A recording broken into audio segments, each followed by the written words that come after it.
Good morning. At least for me, anyway. Good morning, good afternoon, good evening, and good night. No matter where you are, what time it is for you in the world, you are welcome here at Session 1 of our first Star Wars campaign in our series, One Can Hope. It's got layers to it. It's One Can Hope, Galactic Tales, Season 1, Session 1. There are 4 layers, right? So we've had a Season 1 already, but the last one was Aya. That was Aya Season 1. Now we're Galactic Tales Season 1. Then it'll be Aya Season 2. It's confusing. It's a whole network. We'll get there. We'll get there. For now, be welcome here, my friends, and all those who have arrived.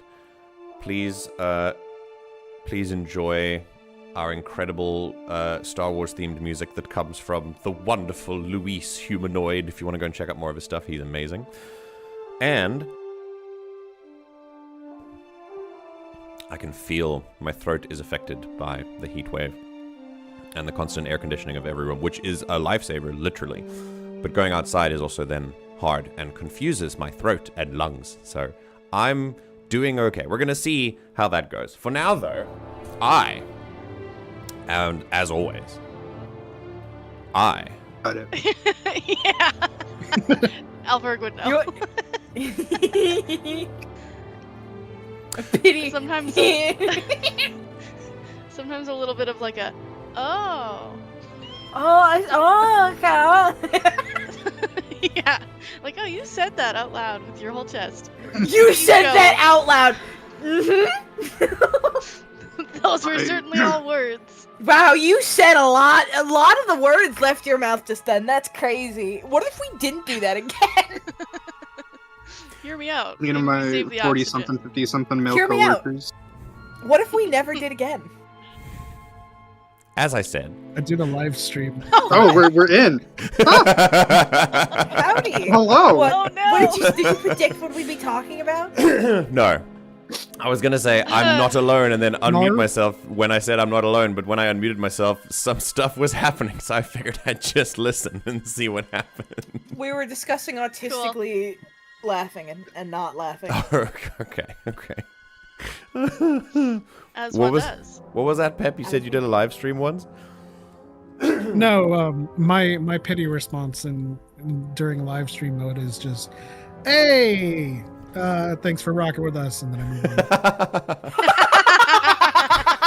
on. Thanks for rocking with us. Hey, that's so cool of you. And It's very welcoming. It's very encouraging, I think. It's cool. Thanks for rocking with us. I gotta engage with everyone. it's how you get, the numbers up. Right. Indeed, I am not alone. And guys, it's time to actually get the show on the road, which is Oh shit. very exciting. Oh, the So snakes. lock in and get ready. Okay. I hope that everyone is ready. This is gonna go super well. It's gonna be fine. Yeah. Very quick. Locked in. Yes, I have. So usually this will be the time where I talk about anything that we need to talk about before the stream. I'm going to keep things a little bit vague for this one though. The first one though is that we've now, if you were a part of the Session 0, you've seen that our map had a slightly misaligned Johnny token, which has been fixed. Yay!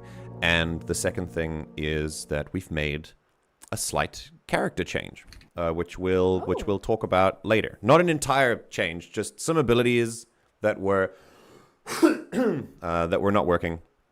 This is why we test in previous sessions that we've kind of reworked. So it'll be interesting. If you've been watching the Session 0 and you're like, hang on, that wasn't there, it's okay. It's fine. We worked on it.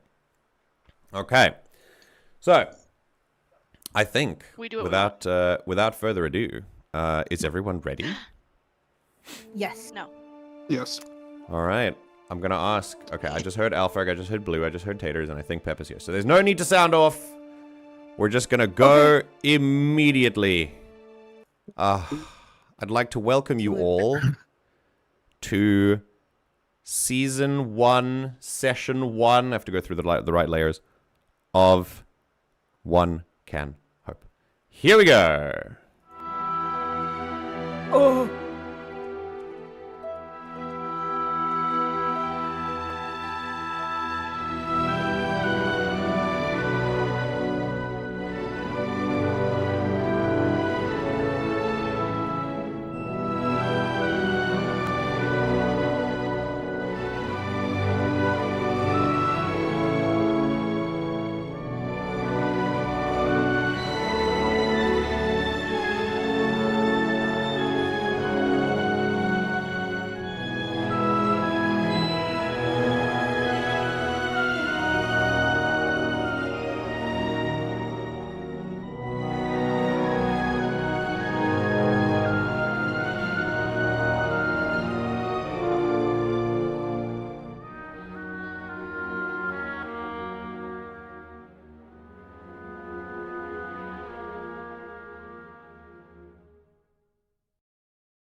And we're back.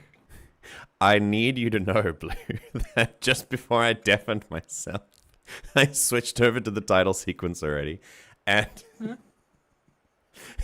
just at the moment I pressed deafen, I heard you go, "Ugh!" And then the thing started. It was perfect. I can't remember why I made that noise already, so I hope you remember.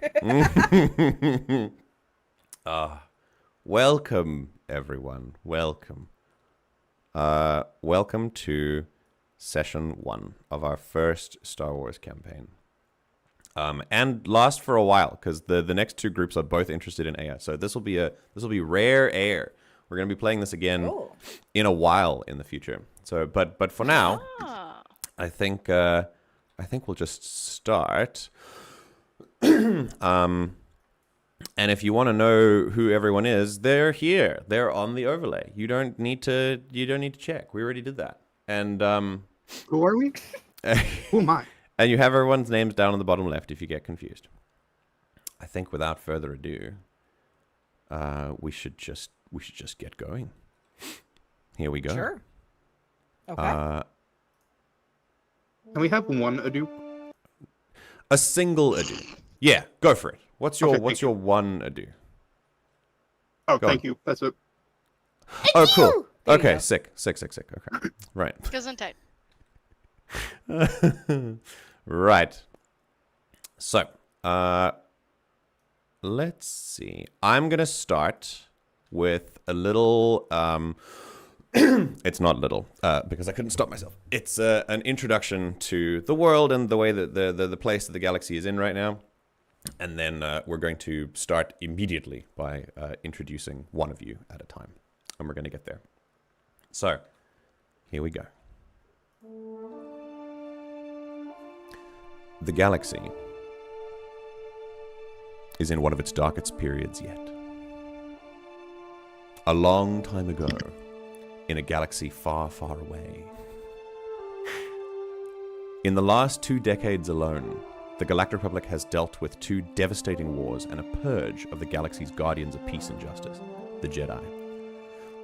The Mandalorian Wars ravaged the Outer Rim for a decade, and then made it all the way to the core worlds before it ended. The Jedi hero of those wars then turned around a year later and declared himself the Dark Lord of the Sith, kicking off the Jedi Civil War. When that crisis abated and the Republic finally set about trying to repair the damage that was done, a mysterious group of Sith all but wiped out the Jedi Order in its entirety in 3 years before they too were destroyed. And only now, what's left of the Republic can start to reach out again and hope to salvage something of itself in the darkness. Our story starts 3 years in the aftermath of this turmoil, and it's not over. The Republic hangs by a thread, desperately trying to restore itself and the worlds it represents. The Jedi number in the handfuls as their order focuses on simply rallying and figuring out how to rebuild what was lost, and the Sith Empire have been driven away, possibly for good. This has left a pack of vultures behind in the power vacuum, scavengers who now are forced into the forefront if they're going to capitalize on this opportunity. See, throughout all of this devastation and war, one group of entities continued to rake in the credits at the galaxy's expense. A group that usually has governments to hide behind, criminals to put the blame on, and laws for which they organize exceptions written for themselves. The galaxy's corporations. This is their time. They've swooped in to connect themselves as closely as possible to the rebuilding Republic, and at the head of this oppressive barrage is Zerka Corporation. But the thing about oppression is that it breeds resistance. There are those affected by the power holders in the galaxy who can only be pushed to a certain point before they decide enough is enough. And this story also starts not far away from that point, for 5 individuals, though all for different reasons. A discarded prototype fixed on revenge, and their companion a victim of blind corporate greed. A sheltered spacer who knows they need allies and experience to go where they need to go. A pilgrim searching for greater purpose, to play a greater role in something. And a minor criminal underboss leading a double life who is unknowingly about to connect all of them together through a smuggler hunting for identity, reputation, and refuge from their past. We begin on a planet where many of this galaxy's greatest stories have yet to take place, Tatooine. Specifically, a small run-down town on the desert planet called Anchorhead. And it is at the Anchorhead spaceport, stepping off of the landing ramp of the ST-70 Razor Crest assault ship known as the Way Out, that one of the individuals this story follows takes a deep breath of hot, sandy air.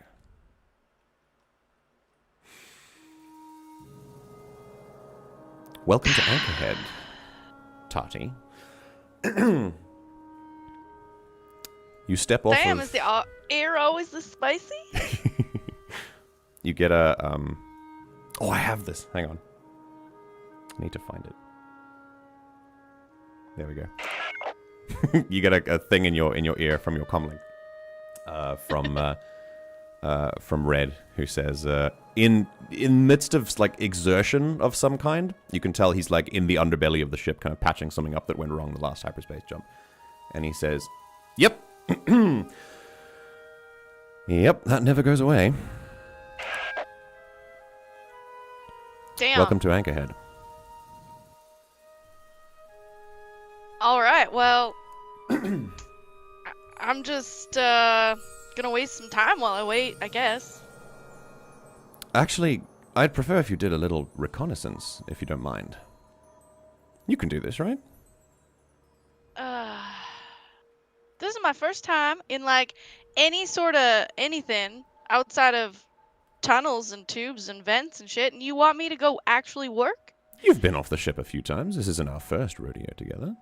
Yeah, but it's hot and stuff.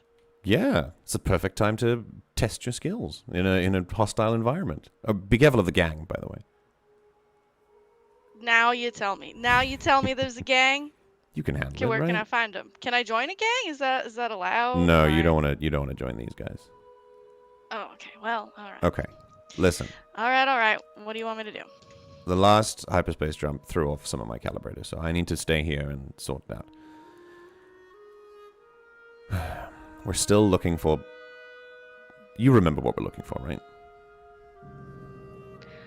You know, let's pretend like I do, and maybe just refresh my memory. I prefer you look at the camera and say, all that, why that don't you, jumbling. why don't you do exposition to me? Yeah, let's pretend that I do, and you'll just refresh my memory. All right, yeah, a la the game tutorial mode. Let me refresh your memory as to the main quest of why you're here, even though your character would definitely know. Yeah. No, see, the last hyperspace jump, it gave me all a jumble, so, you know, I hit my head and yeah, hyperspace will do that. Now it's hot. All right, I just need you to find a way to see if you can get that, or at least find a way to secure that kind of data key. Find out who has it. It's probably someone involved in the gang, but any clues that might lead to Zerka's remained presence here would be great. I trust you to do this. So, to catch you up, Tahti, you have been, or rather Red, has been given a job by a contractor called Seku Smoo, Yes. who is known to be a minor contractor on Lothal. living in a place rumored only in the the whispers of tales told in the corner of spaceports in the galaxy and other places where smugglers may be. A very well-kept secret known only as the end of the line. The job is very simple. Get to Anchorhead, find something called a Zerka encryption protocol data key, and get out. And the condition is bring it to Lothal or don't come at all. And Cool. you are a companion for Red, which he didn't mention, but Red does need this job. He wants to get to the end of the line. He's heard about it. He wants to go there. This is the place he thinks where he can prove himself so that he can make a name for himself and take on tougher work. Get more of a reputation so he can, get his past off his back. And he's while he fixes the ship, he knows with your time together, it's been a week or two, it's been a few weeks, I think, that if there's anyone who knows how to just, get to know an environment, it's you.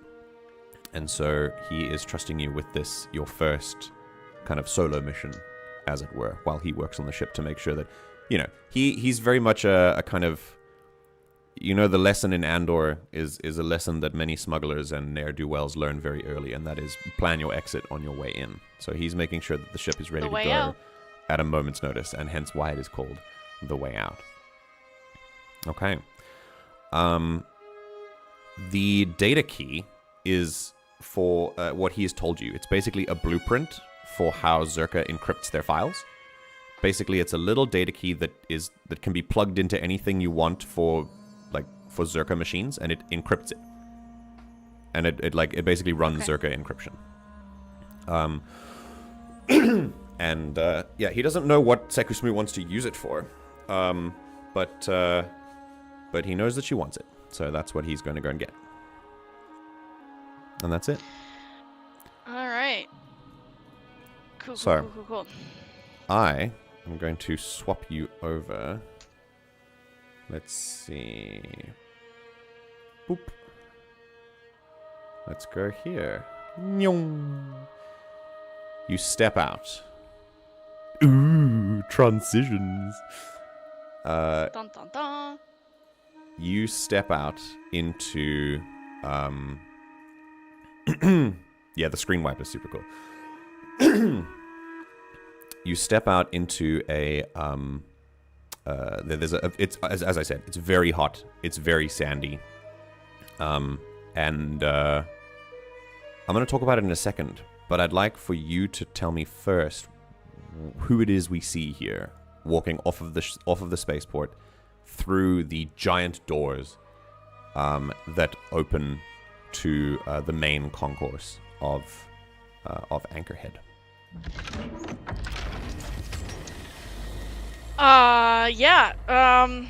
It's obviously a pilot that has passed through Malabites a couple times. They might not recognize me, but I probably recognize them and know they're special. Oh, no.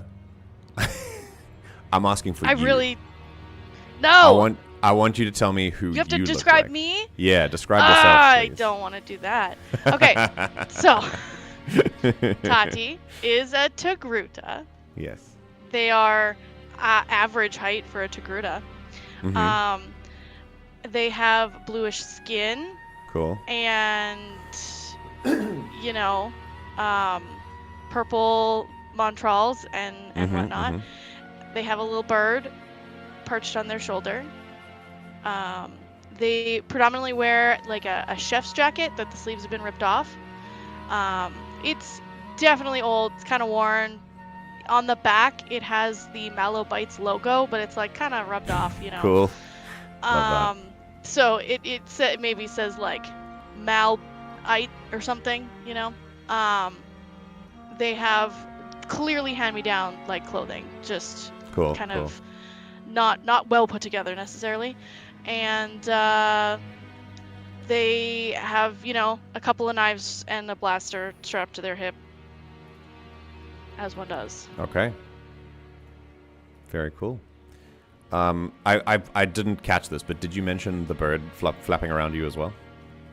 Yeah, it's sitting on my head between my montrals, if you Okay. will. Very cool.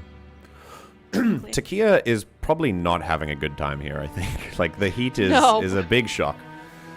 So, I will take like a scarf or like a piece of cloth or something, gauzy, and hang Yeah, it yeah, over yeah. my montrals to shade Tikkia. love that. Yeah, perfect. Okay. Let's see. As you step through these big doors, and you see Anchorhead for what it is, and that is,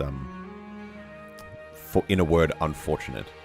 You get another in your ear from Red, who says, yeah, just the gang I mentioned, don't mess with them, alright? Just keep your head down. You'll be fine. Right. So don't mess with them, but make sure you get the stuff that they got that you need, that we don't want them to know that we got, that they have, that we need. Yeah. I mean, we're gonna have to mess with them at some point, but like, don't aggravate them openly yet. I don't know. Oh, you know me. I'd never aggravate a single soul. Why do you think I'm here, in your ear, telling you this right now? Listen, you got nothing to worry about. You solve the ship problem, and I will handle this. Probably. Maybe. I'm gonna go get some food. There's usually some trouble to stir up where there's food. Yeah, I heard there was a cantina here. I wonder how it's going. Great. Point me in the direction. I don't know. This is a small place. Just keep walking. You'll find it. That's generally the vibe, yeah. All right. You move out into Anchorhead, and you see domed sandstone structures. People around you searching through scorched scrap piles littered everywhere. Beasts of burden groaning in the distance. This is a place abandoned, and a place really struggling to get by. Anchorhead, even by an entity as extractive as Zerka, was seen to be not valuable enough to stay. You know from the briefing that Red gave you that Zerka used to be here. But they pulled out maybe 4 years ago, and the remains of their passage are everywhere, being used and repurposed by the population. But also, the gang that Red was talking about, their presence is clear here simply by their look. They are a group of individuals that call themselves the Gilded Fist. And they are kind of the thing that is most easy to distinguish them from others is the really overt presence of cybernetics and upgrades to various parts of them and things. Yeah. And that's it. So, as you walk through into this concourse, yeah, what catches Tahti's attention first out of everything that they see here? By just default, they'll kind of find themselves scanning whatever piles of stuff or whatever that anybody else just happens to be picking through. They're not gonna like interrupt, because obviously these people got to make a living, and that's not Tahti's not gonna make a bag here doing that. They're gonna hopefully get the data thing, magic wand that we need. So they do find themselves like kind of looking at that kind of stuff first, and then they will sort of start looking at what is still here, like if it's mostly abandoned, like what kind of businesses exist, are there any, what kind of like groups are sort of gathering, that kind of thing. What actually is left. The people who are here are trying to thrive above the kind of struggle that they have here with the gang having a stranglehold on everything. They're not openly like killing people. This definitely seems like their turf, so they don't want to destabilize it too much. But it is in a state of, they own everything here, and they're watching everything here. You get the sense that there's going to be very little that you do that isn't going to be noticed by at least a low-level member of the gang. And they also, I think Yeah, in terms of places, as you kind of ask around, or maybe just use your eyes really, and your regular senses. Yeah, just wondering. You will find that there are a few things of note here. There's a cantina called Aldrin's. There's a hunting lodge for those who want to go out into the wilds, into the dune sea, to go and hunt desert creatures. There is a pretty famous droid shop led by this it's a really rundown droid shop, but it's been there for years. Led by a pretty infamous droid merchant. And there's also swoop bike racing here, and bets that are held for a swoop bike is kind of a speeder, but it doesn't have as much turning as it is just a straight line, very, very fast. And yeah, those bets, you kind of, I think you would know that that's there by the sudden influx of a little more energy than you're used to in the town to one side, and you realize that they're moving into the swoop bike racing, like, betting hall, where they're going to go and do that. Gotcha. But that's it. Okay. Yeah, there's a cantina concourse with there's some merchants as well. You can buy, like, general goods here in the cantina concourse area. But yeah, beyond that, there's the hunting lodge, swoop bike racing, and the droid shop. And there used to be an old Zerka office as well that has been converted into basically the gang headquarters. And that's that. Got it. Okay. Yeah, I'll head to the cantina. Okay. I think... Because that's my stomping ground, so to speak. Let me see here.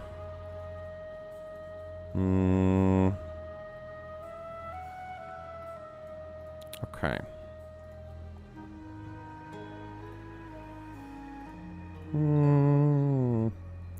Let's go with... Yeah.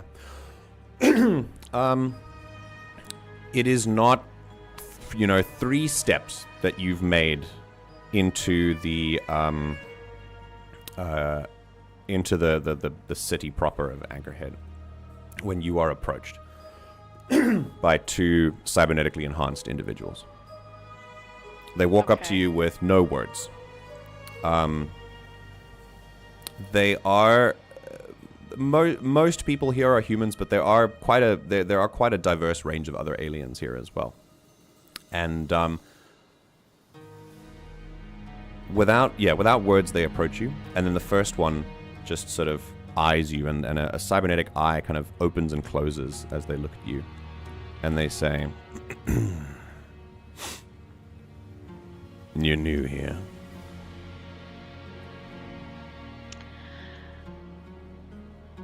Yes? What gave it away? Is it the fact that I'm probably already getting a sunburn? They look at each other, unamused. There's a spaceport fee. If you want to park your ship there, you're going to need to pay up. Tahti, And... you already know, Red already paid a docking fee to be here. Yeah. And who would I pay that to? We're standing right here. Oh! See, you two just look like really fine, upstanding gentlemen. I just thought you were, like, so much above that station. My bad. How much would that be? They look at each other. You don't know what you've stepped into, do you? I look at my feet. This is Fist Town. And we're the toll collectors. Oh, say that part. This is what town? Fist Town. Gilded Fist. Ah, got it. They're from Is that like a last name? They look at each other. Does that have like You're a not Y from in it? Tatooine. While you kind of waffle on, they're sort of mulling over how much they can extract from you, and then they go back to your earlier question and say, "Well, how much do you have on you?" That's a great question. I left it in the ship. I'll go and I'll go grab it for you. How much? And they stop. They look you up and down, Uh-huh. and they say, "The Gilded Fist never asks for anything twice." That's fair. Again, it's in the ship. So I'll just Okay. go grab it. You can come with me. I need you to make me a presence roll, please, with disadvantage. Don't fuck it up. Don't fuck it up. First Don't roll, fuck it baby. up, fuck it up. First Don't fuck it roll. up. This is how everything's gonna go for the rest of the session. Don't. No, you're gonna be fine. Set the precedent. Set the precedent. We're all gonna fail. No, you're gonna be fine. You're gonna do great. You're gonna get 2 natural 20s. It'll be awesome. 2 natural 20s would be crazy. I believe in Okay. you. I believe in you, gamer. I think you can do it. Don't those dice only go up to 12? Shut. Yep. Listen. But They're you just get so 2 of them. spectacular. They're just so spectacular. All right. Don't fucking take this away. Okay. I'm gonna go with right out the gate using my experience of if Yeah. you can't take the heat, don't Nice. stay out of the kitchen. Yep, spend on a hope. account of I'm so fucking chill right now. Yeah, for sure. Just And fooling with it. remind me, does that go automatically, or do I have to physically spend it after I roll? Try it and see what happens. I can't remember. Great. Try it. Cool. Oh, Cool. what the fuck? What? What? I'm not doing that. Are those Why two is it? twos? Why is it a Those are critical tutus. from the That's a beginning? crit. That's a What crit. is happening? Yeah, dude. My Oh third my eye God. opened. I knew what was gonna Again? happen. I knew you were gonna be fine. Holy shit, Taters. However, once again, you haven't taken the crit. You haven't taken the crit sound animation thing off of your dice. Yeah. Everything shattered. We're And fucked. so now we have to reload the game is broken. page. I thought I did. You fucked it. You fucked it. You fucked it. Now I have Right. to log back in. All right, everyone, Yeah. everyone, reload the page. Oh, I had so much stuff open as well. Okay. Get fucked. It hit. Shouldn't right. have tried to rob him. Oh I god. ruined the game right out the gate. You're welcome. God, that's a crit. Okay. It's So, so tight. I'm so happy. Taters. All right, I need Okay. to open up all my stuff. Hang on. Remind Yeah, me you got how to fix this. Just reload the page, and then you go into settings. No, I mean fix the You go into settings, and you go to game settings. You go to Daggerheart. Yeah. You go to appearance settings. You go to Dice So Nice, and your duality critical animation. You turn all that shit off. You put that just on an empty thing. Thought I- Everyone else, please Then you do also that have as to well, check. just in case. Then you have to check muted. as well. Yeah. Also, just in case it messes up. Dude, you critted so hard you logged me out of Foundry. What the fuck? I literally had it muted on everything except for Hope, apparently. Yeah, it has to be on everything. It has to be on everything, and it has to Yeah, be empty on everything as well. There we go. It should Okay. be done now. Cool. Thanks. This is I good. did last time, but I guess I missed one. Okay. Alright. All right. So with a critic, oh my god, the first roll of the campaign is a crit. You gain a hope. You clear a stress if you had one, even with disadvantage. I didn't. So the I mean, total. I had one in real life. Wait. So the total was 0, and your modifiers brought it up to a 3 because you rolled a 2 and a 2, and your disadvantage was 4. You got a critical success on a roll of 0. Okay, Taters. Very cool. That's. Eat it. I have no notes. That's tight. Yay! The magic of Daggerheart. So here we are with these 2 people shaking you down, and you Great. realize, Taters, you realize these, in terms of Gilded Fist hierarchy, these are the lowest of the low. Like, these are for the sure. bottom feeders. They are looking for anything, and you get the sense that even the slightest pushback to show that you can hold your own might make them back down. But Cool. but also you have right now you have a handful of credits on you, or like you have a chit, a single chit. Sure. You get the sense that these guys will accept anything. But so you can either give them what you have, it's unlikely that they are going to, it's unlikely that they're going to just let you go. Like, they're not stupid enough to let you go just, like, unattended. Like, they know what they have to do. But with a critical success, you still get what you want and then some. So I want you to describe to me how you resolve the situation. Okay, sorry. You said they will not just let me go. Yeah, but they are... I mean, they'll follow you if you want them to. But you also know that if you can be intimidating enough, they might crack. Especially if you do like a show of force, if you're that kind of person. But that might cause you problems later on. It's up to you. However you think Tahti would handle this. Tahti's going to, over their earpiece. Oh, yeah? To Red. Now, Red has no context for this, but they're just bluffing. They're gonna over their earpiece be like, "Yeah, boss, exactly what you said was gonna happen happened. They think that they're gonna come down on you. They don't know you already did all this. They don't know you already paid. They don't know you're here on a special invite. I don't know what to tell them. What do you want me to tell them?" I know. I tried to tell them you're a big important person. I tried to tell them all of that already. I know they're gonna get in so much trouble in a minute, aren't they? They're looking at each other and looking more and more nervous. But they're trying to hide it. And one of them looks at his buddy and then looks back to you. And over the comm, you've got Red kind of going, oh, was it red, green, or red, green, red? I don't. Oh, it's hyperdrive. It's just, yeah, you're doing great. Keep talking. It's fine. This is exactly what you're supposed to do. And then kind of keeps going. And they look at each other. One looks back to you and says, you've already paid the toll. All right. Well, just watch yourself here. Like I said, this is Fist Town. Awesome. You know, I don't know that I really need to watch myself with delightful young gentlemen like yourselves. Yeah. That's a pretty bird. You obviously got this handled. Oh! They look to each other, and then they start to walk away. With nothing to follow that up. They just thought it would be cool to say that. And, Pretty bird fucks off. And then so cool. Tikkia will, on go on. command, go. Tikkia will give a little, like, whistle, like, pretty bird.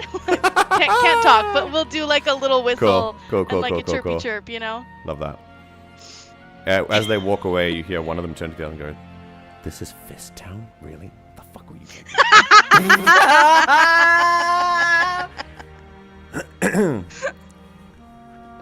What's next? We're the only fisters around here? It's very stupid. We gotta think of something.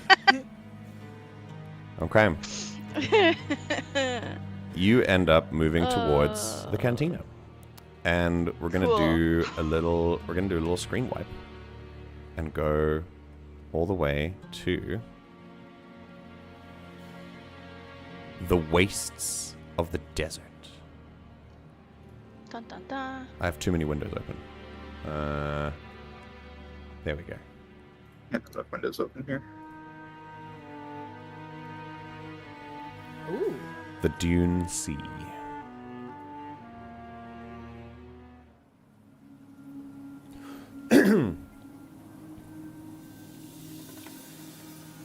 With rusted joints and a billowing cloak from a diminutive individual. And the only, beyond their footprints, the only real evidence of their passage is this long trail of dragging metal as a big trolley with a lot of scrap on it is being dragged across the desert. Maybe you're into mile 3, but this is just how life is on Tatooine. A brown-cloaked Jawa, yellow eyes poking beneath the hood, walks with their trolley, and aiding them in this heavy task is a droid. A very big and very capable-looking droid. That at this point looks a little worse for wear because it's been a very long time since he had an oil bath. But still, I would like Alferg as you can see, you've now approached the giant double doors that seal off Anchorhead from the outside world. This is the first time you've been here, but you know that it exists. Your Jawa companion, Bubby, has been here a few times to trade, and so he knows the lay of the land, but for you, this is new.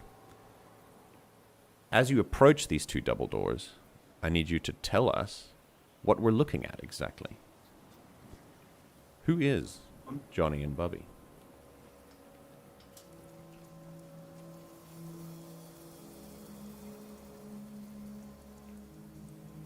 Johnny is is too big to be a protocol droid, despite being a protocol droid. Built more for combat, he looks more like a space marine. Incredible. Bubby, who takes the lead here, is just your average Drow, of course. But I guess they come up to these two rather large doors. Bubby steps forward and gives the signal to ask for opening of the doors to be let in. Yeah. It's a big this knocking on metal. And eventually there is this, as the two giant doors are opened, with you at the center of them. It's like this really big, almost very extravagant introduction for just two individuals, and shadowed by the sun at your back, heating up all of your circuitry. You step through into Anchorhead and see very similar things to what Tahti saw upon their entry. A people struggling to get by while under the thumb of the Gilded Fist, which you see as well. Now, the end of Anchorhead that you're coming to is just about at the place where you can find a very famous droid shop. Run by, as I said, run by a pretty crotchety old Ithorian. If you guys don't know what an Ithorian is, you can go and look up an image. They look like big aliens that hunch over a little bit. They're a little bit like the Elcor of Star Wars if you play Mass Effect, and they have really long heads and two like hammerhead eyes on the side of their heads. And they speak like this. And Bubby had already told you that there was a droid merchant here, but his shop is like right next to where you enter. You, Johnny, under the guise of regular trade, are here to look for a hyperdrive.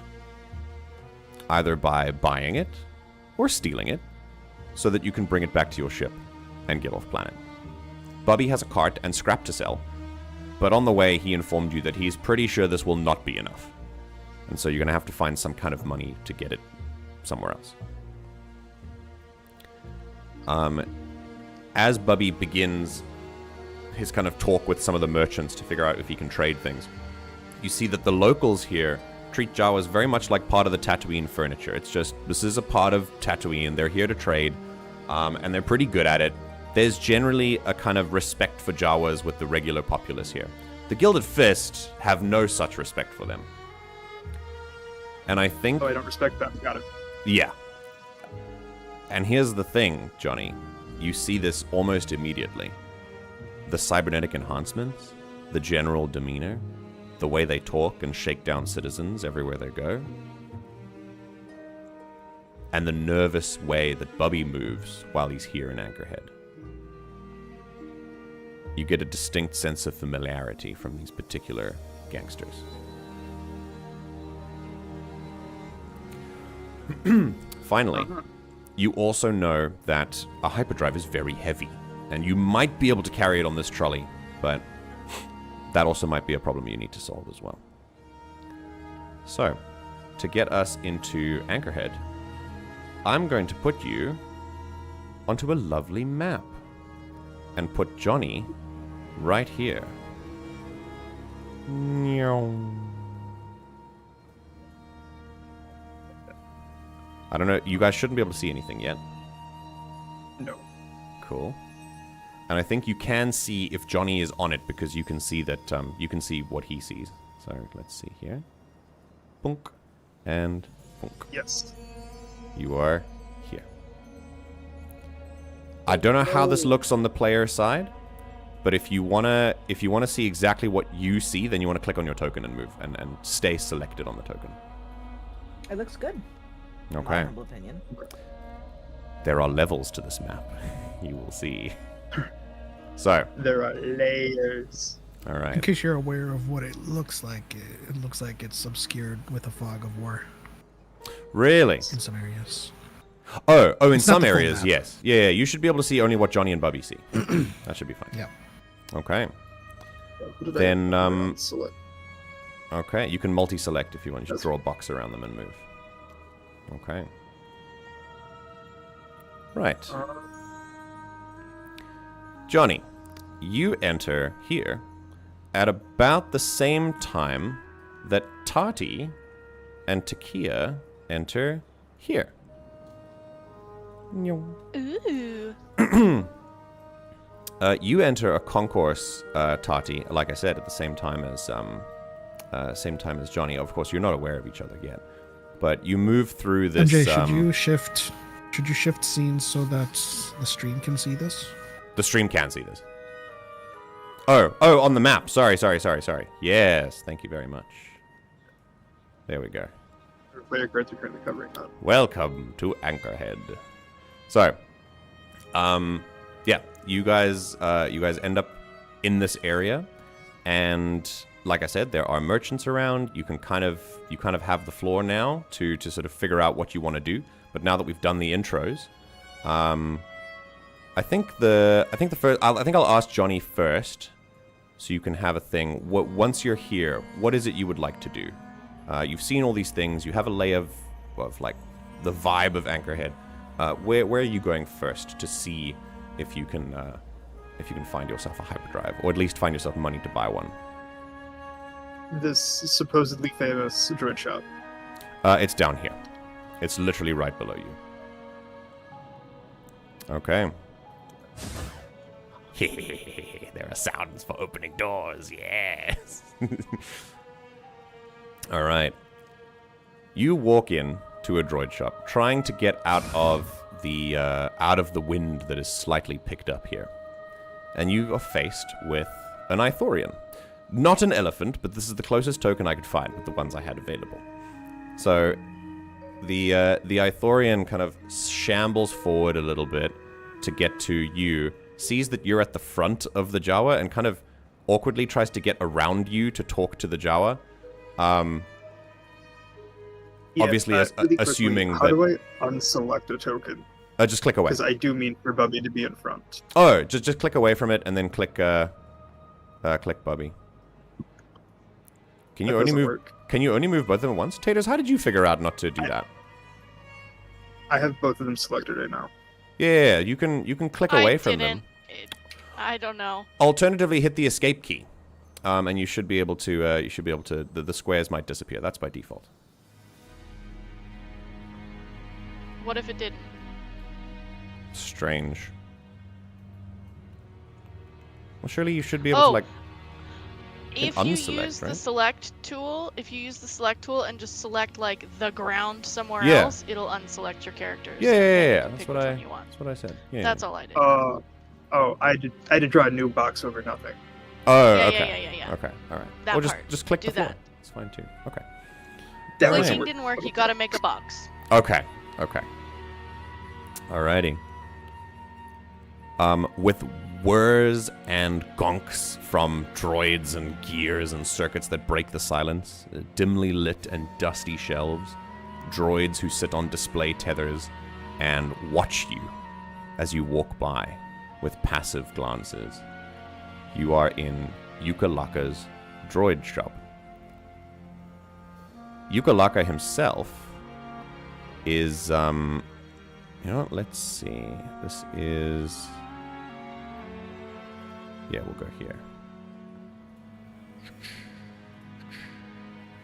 Yeah.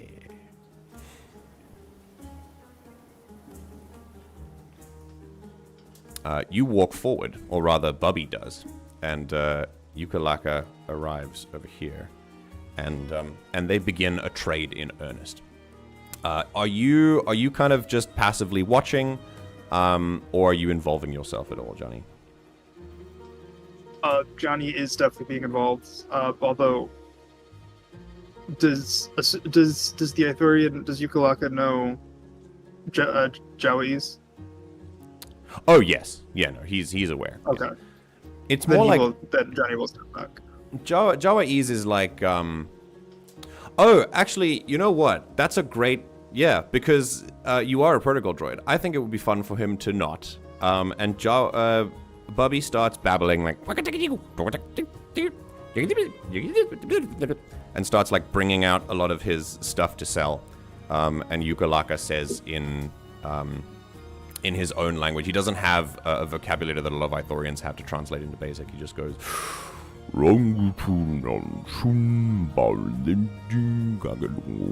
and they start kind of communicating, but you can tell that there's a bit of an issue in translation, which might require your intervention.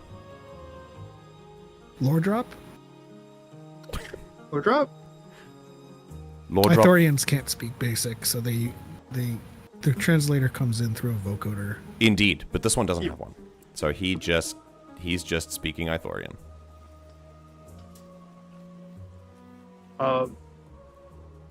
Johnny's going to step in and start translating for the two. Okay. Bubby will move back, and you can move a little bit forward. And between your excellent translating work and Bubby's stuff that he's brought to sell, you end up getting quite a bit of credits. In fact, I think, how does it go up here? It goes into stacks and cases.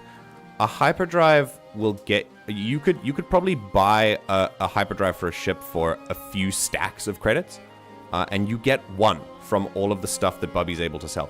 And I think I want you to make me a knowledge roll to see how effective this is. Bubby's already done a little bit of trading and sold a little bit, but I want you to make a roll to see if you can persuade basically this trader to take all of what Bubby has, and so you can just make this very easy on yourselves. So let's see. I would like to use my human-cyborg relations experience for this. Let's go. Yeah, go ahead and spend a hope. Yes. Okay.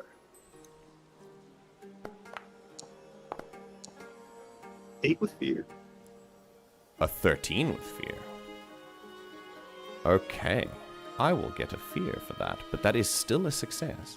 And so I'm going to say that you get your stack of credits. So you can add stacks to your inventory.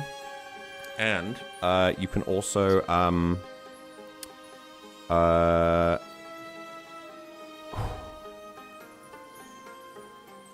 no, I think that's it. Yeah. No, you rolled with fear, so I get a fear.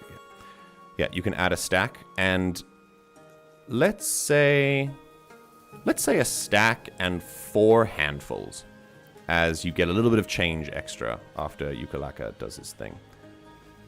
In the translation, however, you get the sense that Bubby is kind of...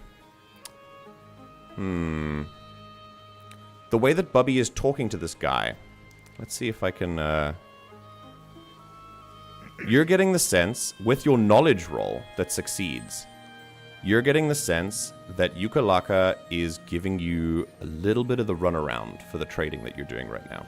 And you feel like you could probably squeeze a little bit more out of him if you put a little bit of pressure on him.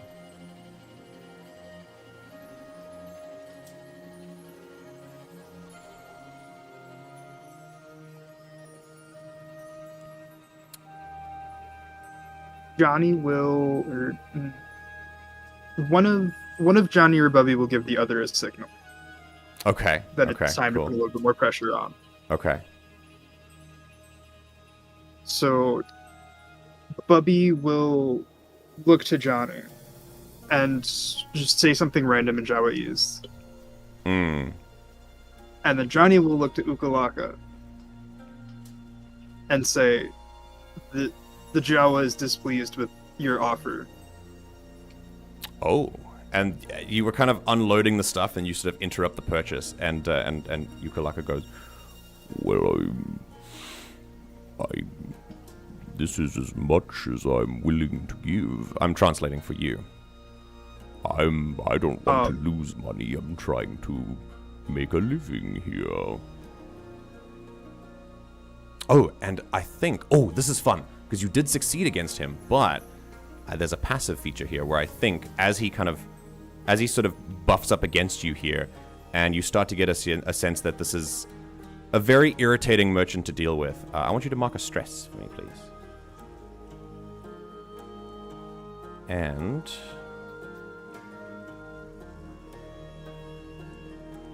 I think as you place a little bit of... sorry, go on. What were you... what else were you going to say? Yeah. Hold on, I'm trying to catch my train. Mm-hmm. Oh. Nope.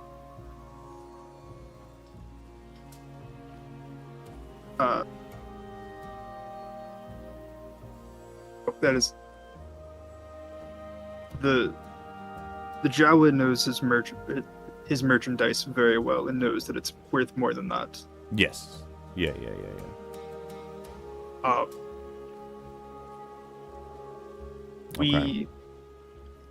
We wouldn't like to have another displeasing moment, would we? You step a little bit forward to him, and he looks and blanches a little bit. You are bigger than him. And he goes, "Well, let's not be hasty.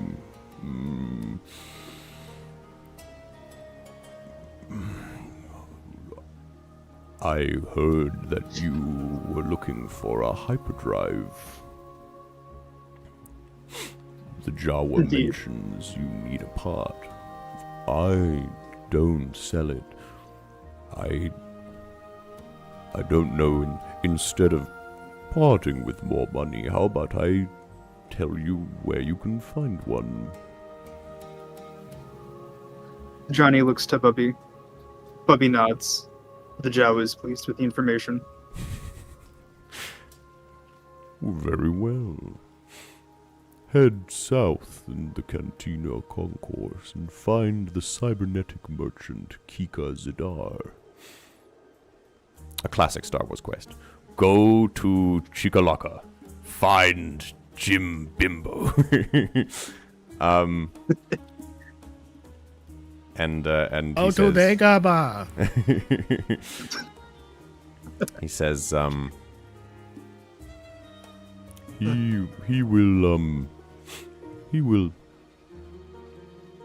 knows a guy. I believe he might have a hyperdrive himself.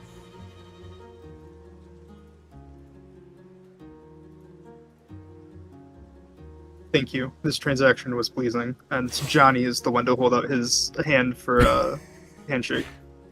He's a little taken aback, but he does it. He goes, "Pleasure doing business with you." Okay, Bubby leaves the scrap here. You now have quite a lot more. You have quite a lot more credits now, and you can leave. You leave behind Ukalaka, sorting through the scrap pile as you end up back in the concourse. Right. So, gonna go here. We end up back in Anchorhead, and I'm gonna transfer us over to Tahti as you move down to the wherever you might find the cybernetics merchant. Tahti, what have you? What you were looking towards the cantina, That's right? me. Correct. Okay. Alrighty. I wanna have you move here, and I'll say you can Sounds see Johnny walking down. There are some clothing merchants here. You can smell some really good food coming down from the other side of the concourse as well, like the far side. Got it. But I want you to know. I want to ask you. Do you notice the pair of them walking down through the crowds? dispersed as there are, there are not a lot of people in Anchorhead, but you know, it's the middle of the day. Yeah, so Tahti's used to like noticing people, and they're also used to people like where they are from. Nobody like specifically fits in, but this pair doesn't fit in, so they will like kind of take note of them, and you know, note the size of the droid. But yeah, and then they'll kind of just keep going, but like, you know, in the way that you keep your eye on somebody without trying to make it look like you're keeping your eye on somebody. Like you're not making eye contact. Okay. And then they'll move on. All right, then they move on. Johnny, as you're looking around at the clientele or the citizens of Anchorhead, someone tries to sell you a jacket or here and there or whatever, or sell Bubby a jacket or whatever. Do you notice Tahti and Tikkia? I suppose everyone here might look kind of the same to you since this is your first time, but yeah, do you notice them?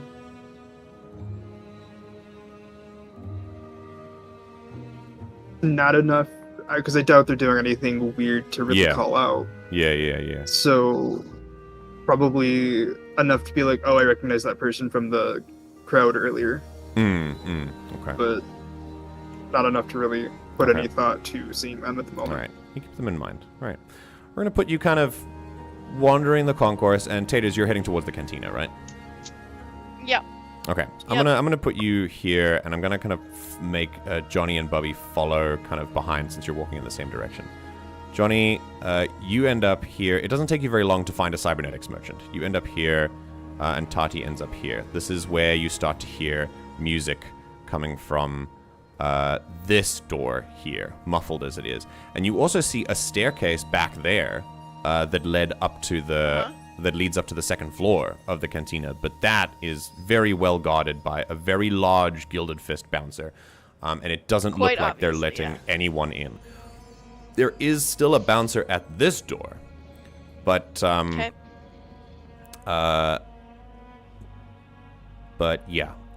this one looks like at least some people are being moved in every now and then.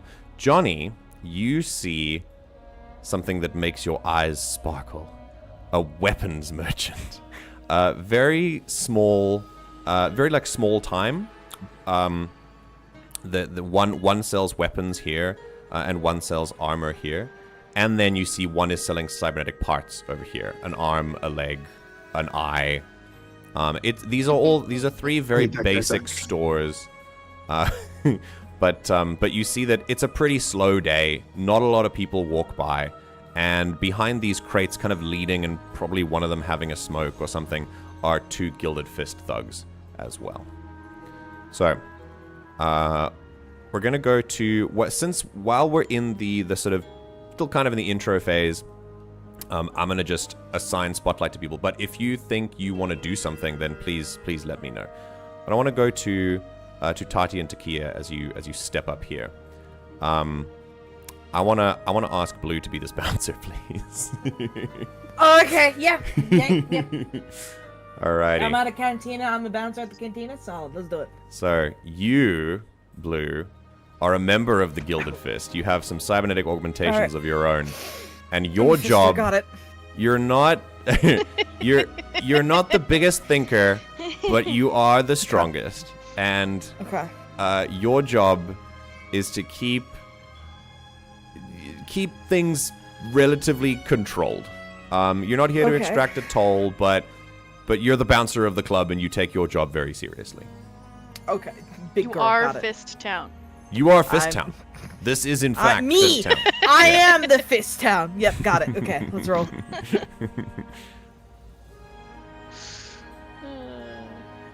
All right, I'll walk up and I will, nod at the bouncer and go in the door. Okay. You're gonna get the kind of like polite but firm hand in front of it. She goes, "You gonna cause problems?" I wouldn't dream of causing problems. You already paid the... No, I don't know you. You got cybernetics? On me, particularly, no. Why would they'd be in you? Why would you have them on you? You know, as one does. She lifts up her cybernetic, like, limbs, and she's like, no? No, unfortunately, I'm all squishy. Well, then it sounds like this isn't the kind of bar you should be frequenting. I think you should hit the road. I promise I will not be frequenting. I just need to wet my palate, and then I'll be on my way. I'll be clear. You got This is not exclusively Gilded Fist. Other people can come in here, but you can. You obviously this bouncer is having a little bit of fun with it as well. But you can. There are normal people in here as well. Just letting you know. Yeah, it's totally not like it's just a normal fucking roadian inside and clear view of the door. Don't worry about that. You got ID? You look young. Way too young. Concerningly young. Honey, I have been young since like 20 years ago. Fish blink. So you got it? Does Tahti ID? carry ID? Probably not. Yeah, probably not. A form of look. As much as anyone can look away, this is an establishment that's gotta stay licensed to keep working. So do you have an ID? Now, Taters. There is a passive feature in Anchorhead where if you offer a handful or a chit of credits as part of interaction, you can get advantage on a roll that you make against someone, if you want. Unfortunately, it's the only money you have, so you make that I was choice. gonna say, I don't really have lots to be throwing around, so Okay. I'm gonna hang on to that. Fair enough.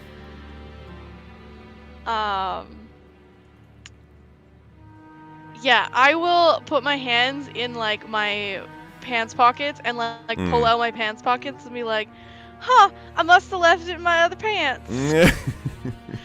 Well, That's you best okay. go get 'em then. You're not gonna forget a face like this, and I'll try and go in again. Okay, I want What's you an to. R? I want you to make another presence roll at this point.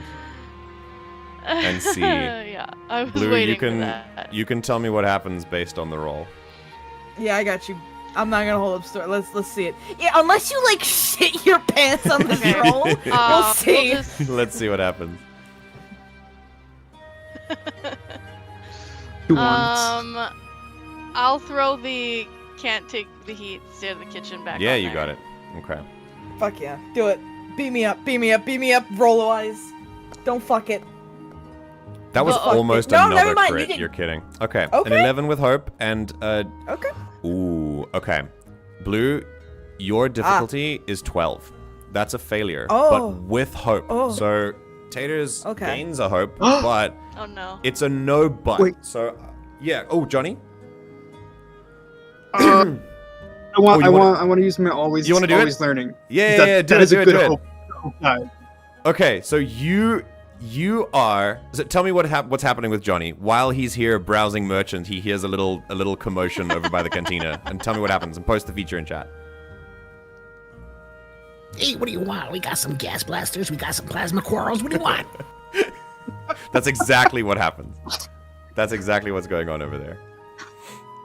I want Bubby's gonna step up first and just like start pointing at things and speaking in Jawaese. Okay. Johnny's going to lean in. Blaster. And then- Yeah. Teeny. Johnny, then you see there's a bit of a commotion where someone's being held up at the bar, and you wonder. I wonder. Johnny's gonna lean to the merchant. You got anything that goes boom? We got all kinds. Yes, actually. Yeah. I think Pep is doing remarkably well as this merchant, but I will explain, yes, there are. However, as soon as you ask if there's anything that goes boom, these two Gilded Fist thugs kind of stop what they're doing and just sort of turn their heads slightly to look at you. And the merchant will look nervously over to them. Ooh. Now, that doesn't mean you don't have them to sell, but Pep, if you're gonna keep playing this guy, which is a good idea, I think, the Gilded Fist monitors who has weapons and who doesn't very, very closely here. And so, basically, if Johnny's going to try and buy something, the Gilded Fist is going to intervene, make sure they're on the level, and then they need to make a roll to make sure they can purchase the item. All right, if you're looking for something that goes boom, I'm gonna have to get you verified. Snaps. Do you have ID? The Gilded Fist Everyone member comes has over. no ID. No one has any ID. The Gilded Fist member comes over known here. for The other needing one. ID. Yep. Look, Zerka's right there. They gotta be able to back it up with like, yeah, we're not fucking it up, Zerka. Zerka's not here anymore. It's a ghost town. No. Zerka's just waiting to come back out of the woodwork. Don't worry about it. This particular guy walks up. The other one kind of leans on the crate, and he walks up to you and he says, "Yeah, he's right.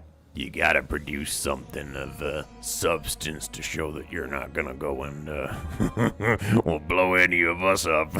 You know what I'm saying? Like, did you hear? This is Fist Town." He turns to the other guy. News travels fast in this place. And the guy behind him is like, "Yeah, it's good. It's gonna catch on. It's gonna catch on." No, it's not the same group. It's the same It's not the same group. No, it's not. It's the same group. Oh, that's even funnier.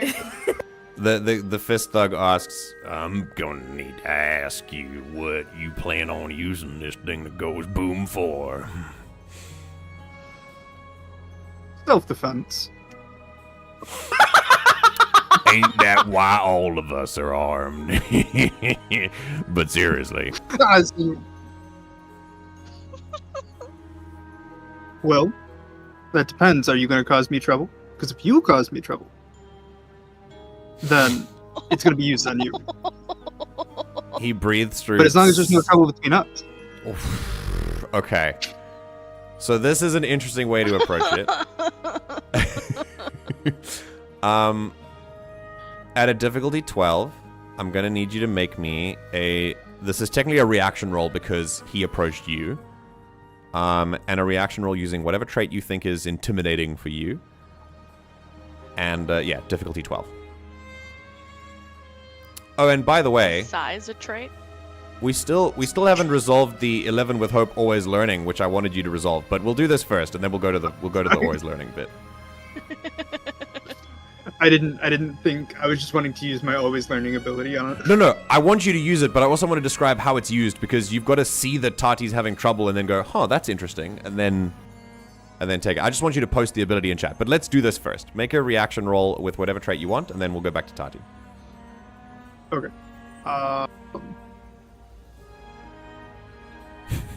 We'll do strength. And then reaction release. I need enough ordnance to remove a grid square that offends me. But there.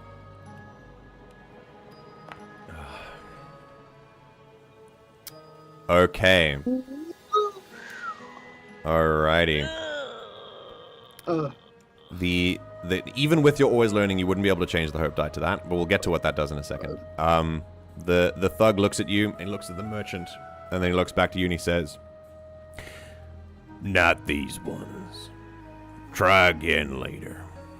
And he turns around and moves back to his buddy, and they're gonna resume their chat. Hey, The other sorry. guy, Them's the rules. yeah, as he moves back to the crates, they start to talk, and he go, Did you see I tried it? And the other guy's like, "Yeah, it'll totally catch on. It's gonna be great.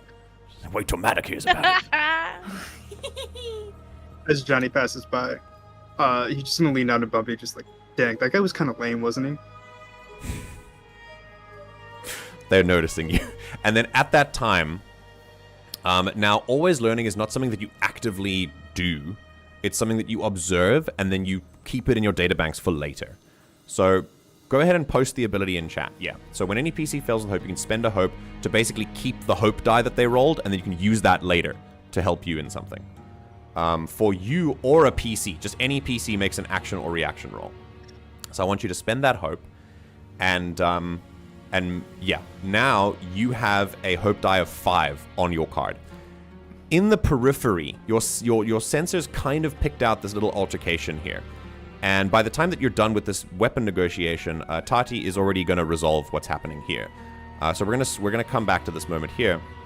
But you've seen that it's happened, and you go, oh, okay, this is how this bouncer operates. I think I might, you know, you're learning about how the Gilded Fist does things around here. Basically, they just like to fuck with everyone who arrives in Anchorhead, and just make their lives hard.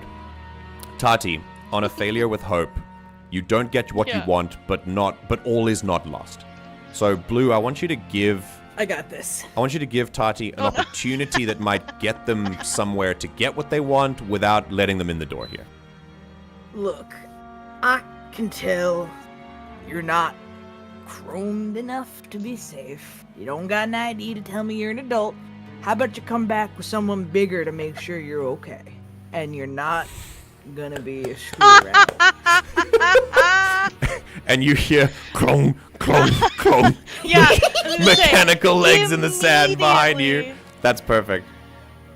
Immediately, Tahti turns around and goes, "Oh, I forgot to mention these are my friends right here." Are they now? She looks And I will over. turn my back fully to the bouncer, make eye contact with Bubby, and then in turn the giant chrome guy. Yeah, you see a droid, and be like, you know, when you make that face of like, "Don't fuck this up." yeah. Don't fuck me on this. Don't Now, you do it. Is Johnny like savvy enough to understand what that look means? What is happening now?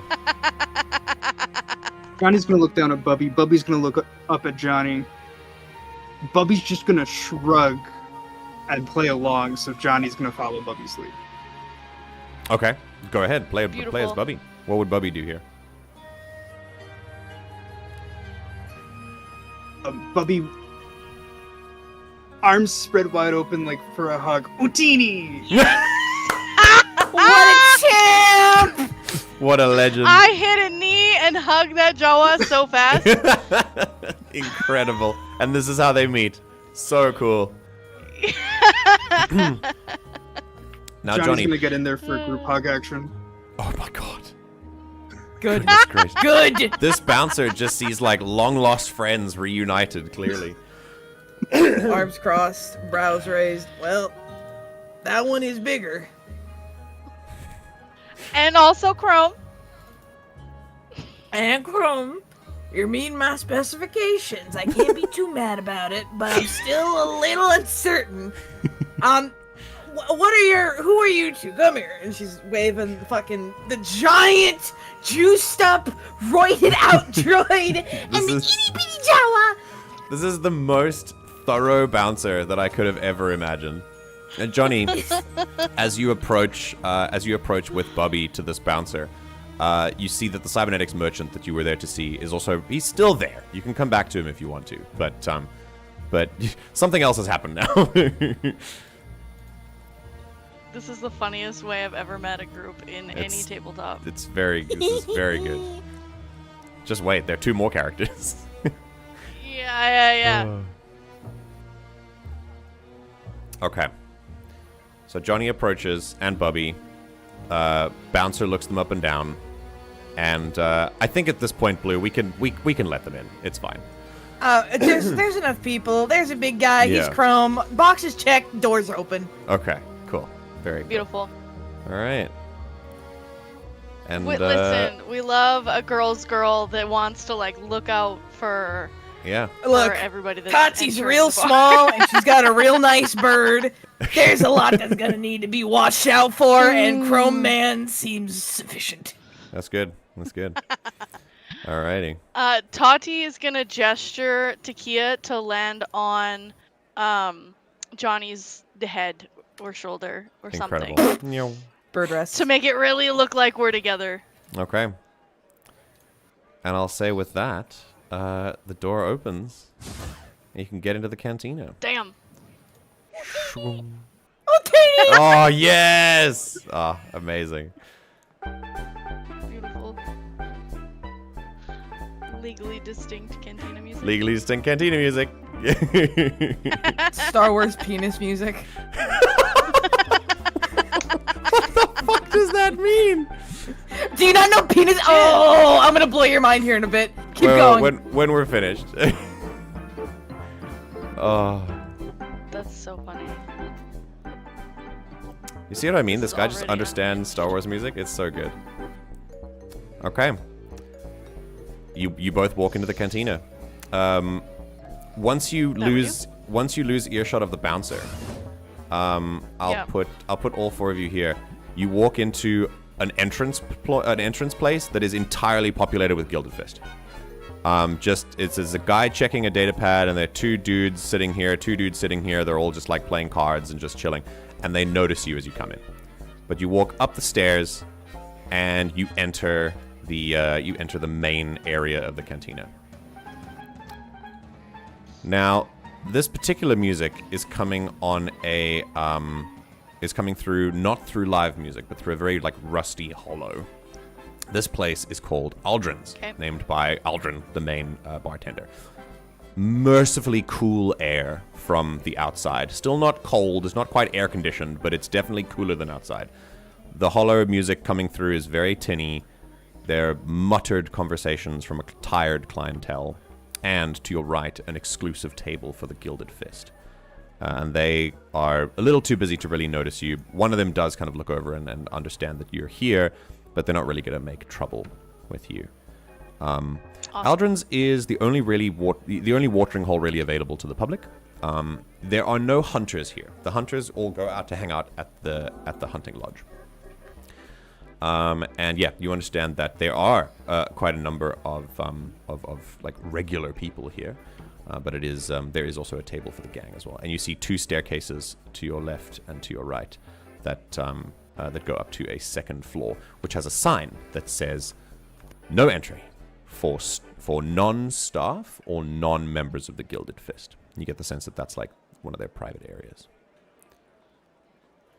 Okay. Gotcha. So, you step in, and at this point, the spotlight is yours. And I will tell you, depending on what you want to do here, obviously you're now out of earshot of the Gilded Fist bouncer at the gate, so you guys can now officially introduce yourselves to each other. And then when you're ready to do stuff in the cantina, let me know. Yeah, so I will, like, sort of clap Bubby on the back or, like, on the shoulder or whatever, like, you know, as if we're old friends, but then I will to Bubby and then kind of glance up at Johnny, because I'm assuming maybe there's some translation happening.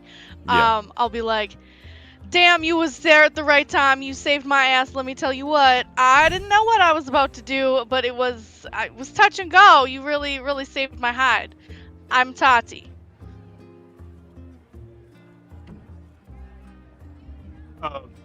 Bubby's going to start barking in Jawaese at you. At one point, Barking? points to Johnny. Yeah, barking. Yeah. Zucchini! Zucchini. And Johnny translates saying? Johnny translates.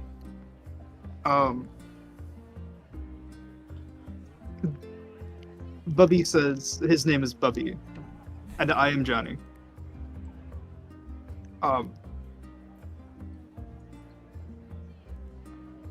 He continues, however, that for the help, he would like payment of one drink. No. Oh no. He would like a drink. Okay. The Jawa Alright. is a little parched. The Jawa is a little parched. Okay. All right.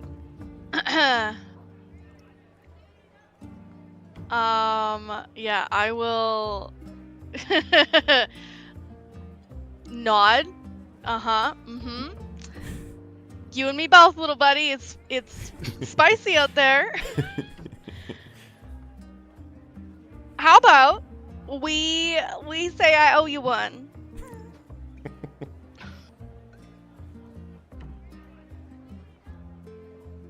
I'm sure we probably got something back on the ship that's probably way better than what they sell here.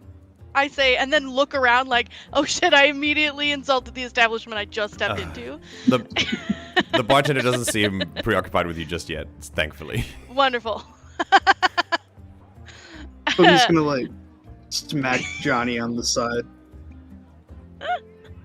Chitter at him a little bit. And then Johnny will look back at Tahti. I apologize. The Jawa has reminded me not to use that trick on you. Very good. All right. I like you, little buddy. So what are you here for?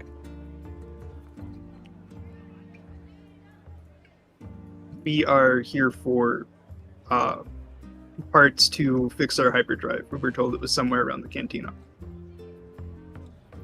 Because the player definitely hasn't forgotten the detail. A cybernetic merchant can give you a hyperdrive, or at least knows a guy who has a hyperdrive. Or Yukalaka gave you the impression that he has a hyperdrive for sale. Gotcha. I missed the specificity of who I was supposed to go to. I just remember Cantina. It's outside the Cantina, where the merchant is. Yes. You passed him already. You already saw him. Yeah. Yes, so I have to go back out. Yeah. Okay. So basically, Johnny explains that he was here because he was in the area and Bubby saw an opportunity to help you, but he's got to leave the Cantina now eventually to go and get his stuff done. So your time here is probably limited. Right. Okay. Well then, is there like, I mean, yeah, there's a table or something that I can like drag my new friends to for a minute while I try and look around the area. Let's call an open table over here. Cool. I'll put you down. Whee! I'll move Tikkia as well. Whee!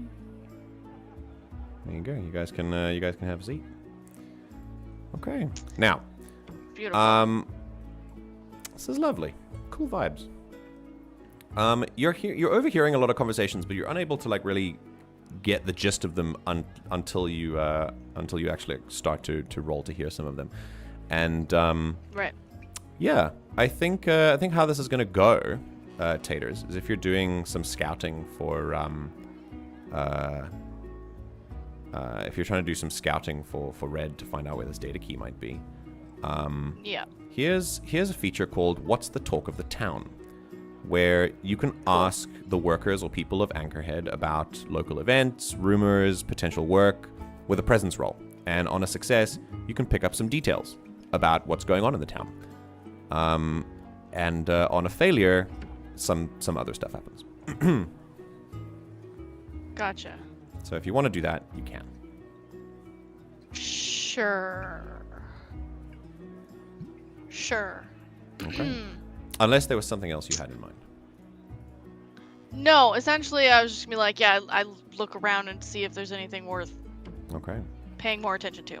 Okay, cool. So are you gonna do some eavesdropping, or are you gonna actually go around and talk to people? I want to do some eavesdropping first. Okay, cool. Because I definitely stand out here. Okay. What would that be? Yeah, I want you to go ahead and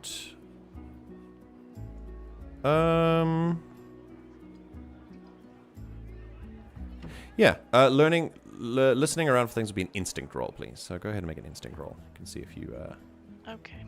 Yeah. Just perceiving surroundings. If anyone has hope, they feel free to help as well. But I'm pretty sure Johnny has no hope right now. Do you? Yeah, you're out of hope.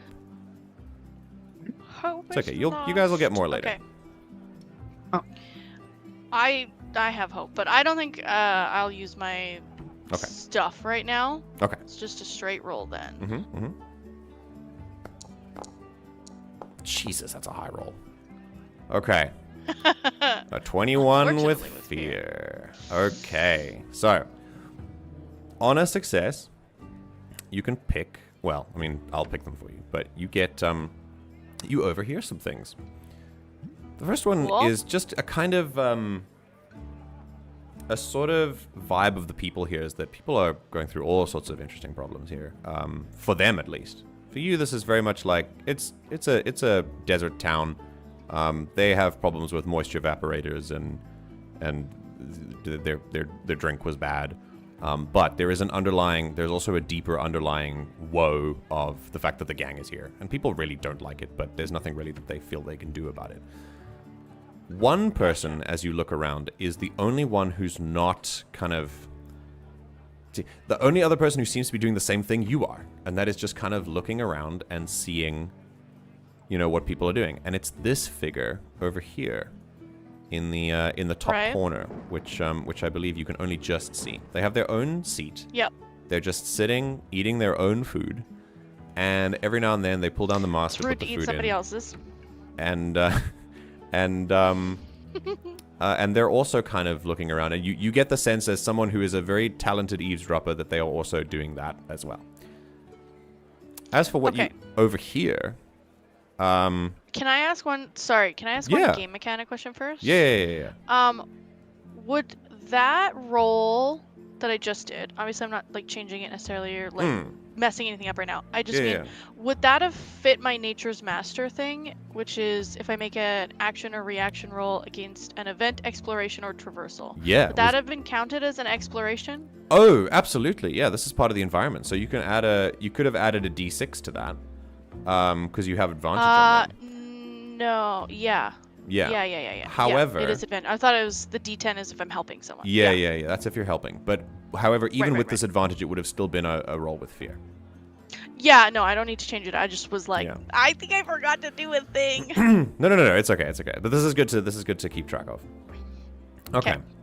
So in terms of things you learn, I'll say there's an old man with a hood talking to a younger person, just kind of sitting there, and the younger person says, "Grandpa, please, not another one of your stories." And he goes, "Well, let me tell you, you can take the mightiest warrior or sharpest shooter in the galaxy. They'll duel a demigod or storm the gates of hell. But you throw enough angry Gizka at them, sooner or later they'll go down. You buy your old man a top shelf whiskey, and I'll tell you how it happened at the High Priestess of Chandrila. You never know, it might come in handy if you ever had a clutch of Gizka eggs on hand." And the other, clearly a granddaughter, is going, "Yes, Grandpa." All right. And she goes and grabs a drink. So there's that going on. And there's also wonderful. And there's rumors and conversations going on. And then you hear, let's see. Oh. Yeah. You hear two things, and you also mark a stress after having to listen to that. Having to weed out all of the useless conversations to find the regular stuff is kind of, maybe it's a little bit of sensory overload for your Montrolls. Yeah, I was gonna say exactly that. You learn two things. The first thing you learn is that there are swoop races here, which you knew already. But not only that, you've also learned that the Gilded Fist has fixed the next swoop race and ensured that a rider called Big Blue, which is of course a small yellow alien, is going to win the next race. And you learn that. And the other thing that you learn is that, let's see. Okay, you pick out two conversations. The first one you pick out, I'm gonna ask you to choose. You can either learn something about, like, did you hear someone is just waiting for an opportunity to take on the gangs, or you can learn something about hyperdrives.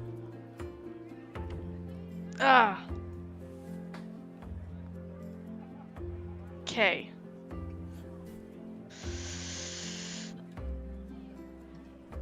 I can't. Red's back at the ship, so I will stay on target. I'll listen to the gangs thing. Okay. Yeah. Oh, wait. yes. Was it the hyperdrive that was wrecked on our ship too? No. Well, I mean, it was damaged, but Then no. it's fixable. It's fine. Yeah. Yeah, then no. Yeah, Sorry. You learn that because the gangs are actually speeder gangs and swoop gangs originally. They have a set of bikes that they use, Right. and they used to be that before they took over Anchorhead and settled down. They often still run their own races out in the Dune Sea, and they mess with the bantha migration patterns of Sand People. And Sand People are just waiting for an opportunity to take on those gangs. And you learn that. Okay. As for a data key,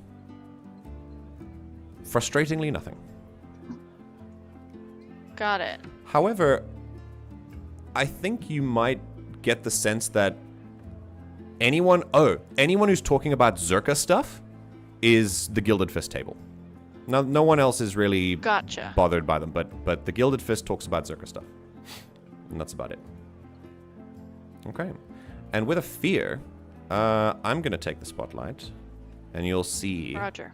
You'll see that... yeah, you're not actually moving, so no one really notices you eavesdropping, except maybe this hooded figure over here. But I think...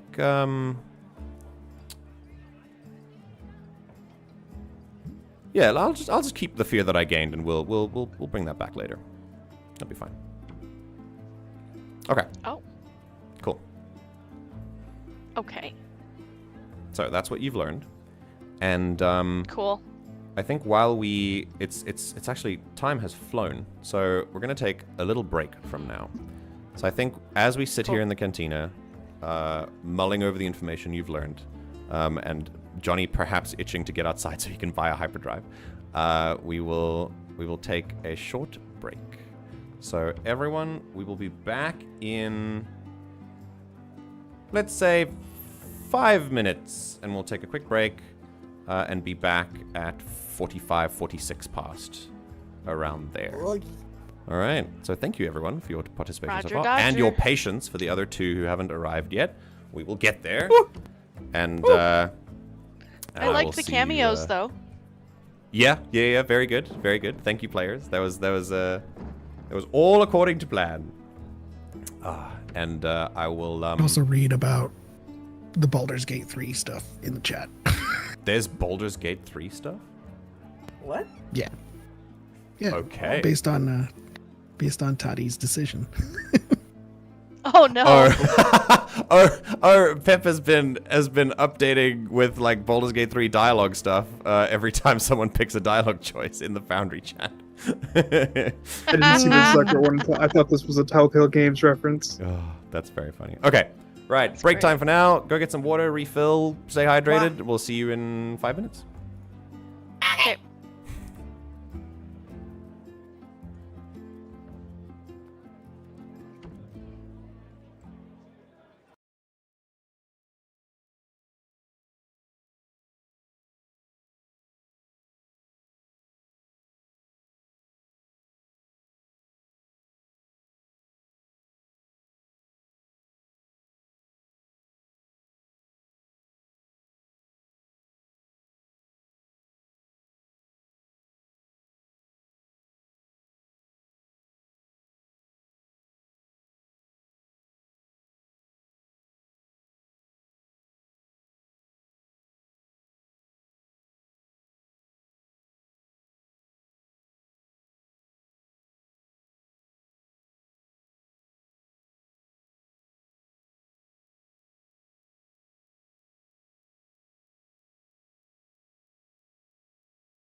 All right. We're bringing it back, and it's been shock and horror because oh, goodness gracious, my camera. Everything has gone wrong. Let me activate that again. See if it works. Wait a minute! Oh! I activated the camera, and the keyboard came back. Yay! What? Woohoo! I don't understand how this works, but here we go. Right, welcome back, everyone. Hope that you've stayed hydrated, and here we go. We're back. So, we're starting immediately. I want to see how far we can get this. So, we left off in the cantina, and we have Tahti searching for something about a data key, and finding very little in the way of hints. But the only people that ever seem to be talking about Zerka stuff is the Gilded Fist, and Johnny, who is desperately looking for a hyperdrive. And we're gonna go from here. So, tell me, what is it you guys want to do? I am feeling a little too cocky. Not cocky, confident. I will make eye contact with the person across the room that's clearly also eavesdropping. Oh, cool. Okay. Wow. Gotta detach it so the chat isn't constantly spoiled.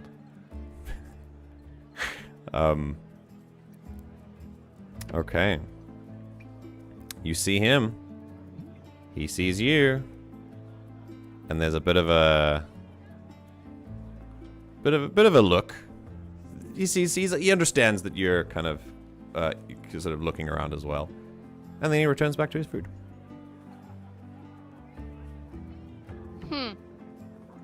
I will nod at random person across the cantina. Ah, okay. Okay. But it doesn't look like he's gonna be the one to go to you. Cool. Yeah. I will turn to Bubby and then also Johnny, since I'm still unclear on whether Bubby understands me fully or not. Still unclear. I will, while I've been kind of eavesdropping, I've been kind of like pretending to make small talk. Like, long time no see, and that kind of like, you know, clearly small talk. And I will be like, so, what was it you said you was doing? Are you in a hurry?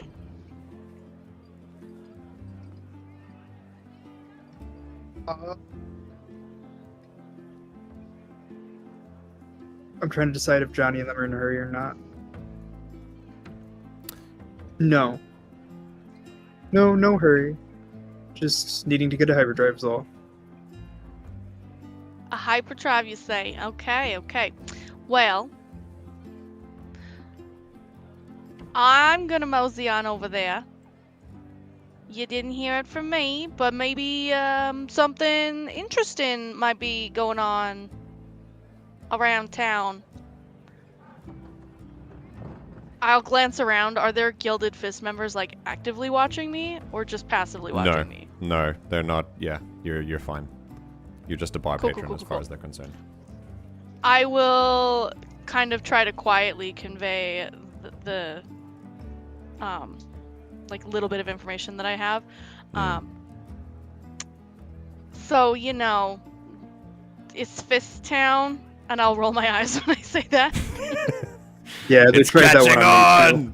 The two gangsters, the crate outside. Did you hear that? I did. Someone's using Somewhere. it. Yeah. There's a disturbance. Yeah, I'll be like, you know how it's Fist Town. Well, from what I understand, someone's looking to shake things up a little bit, and if you was looking for, you know, maybe a little afternoon fun, maybe you wanted to hang out, you know, Do you want to With come to little my house me? and play? Do you want to hang out?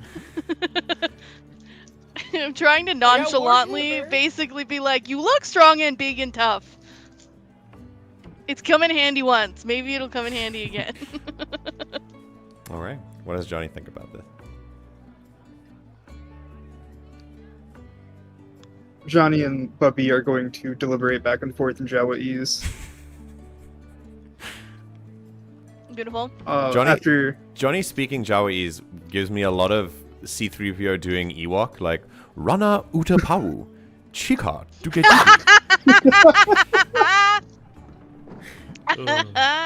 Anyway, after a few back and forths, Johnny's just going to like turn back towards Tahti. Bubby says we can come along. very cool. I nod.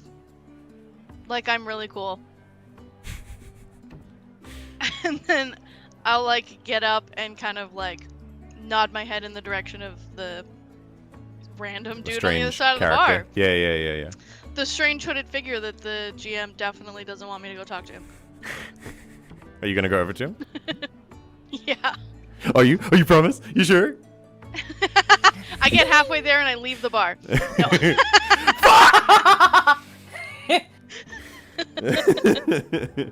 Okay.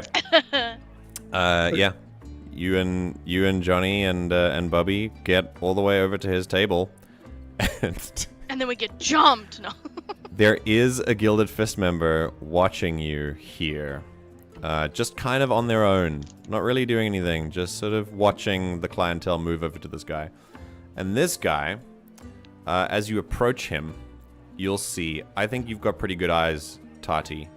You're watching at a very specific angle, and you can see that he's got a blaster under the table. He's not really doing anything with it yet, but Right. as you approach him, you see that he's ready for something. Not sure what it is, but something. And I'll When move I you get guys halfway over to him. across and Yeah. I notice that, I will like kind of nod, just like one quick like, I see this, and I will continue to approach. Okay. The Gilded Fist member here Speak a shared language. watches you, and then as three individuals all move up to this sort of this single booth. Incredibly subtle. Yeah, it's very subtle. Subtle as a fucking bull. Boom. Train crash. Yeah. Boom. And he looks up from his meal and says,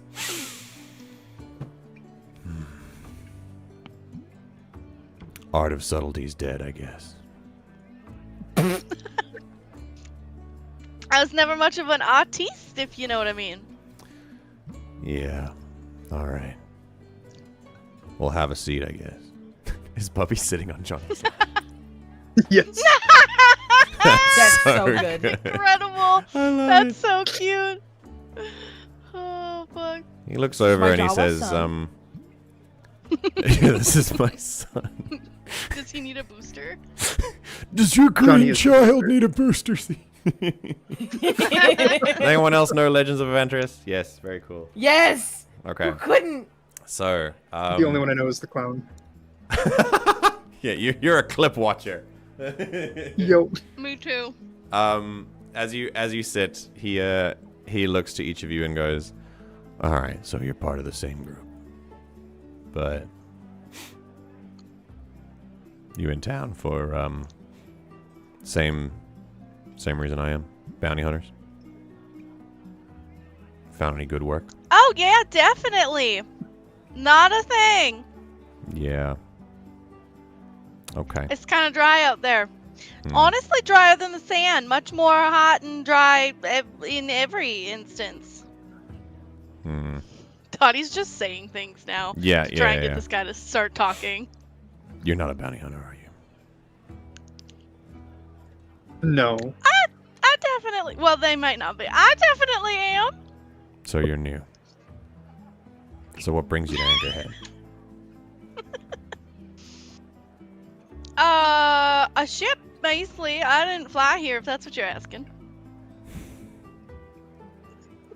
He looks over to Johnny. Are they always like this? So far, Buckle up. yes. So far.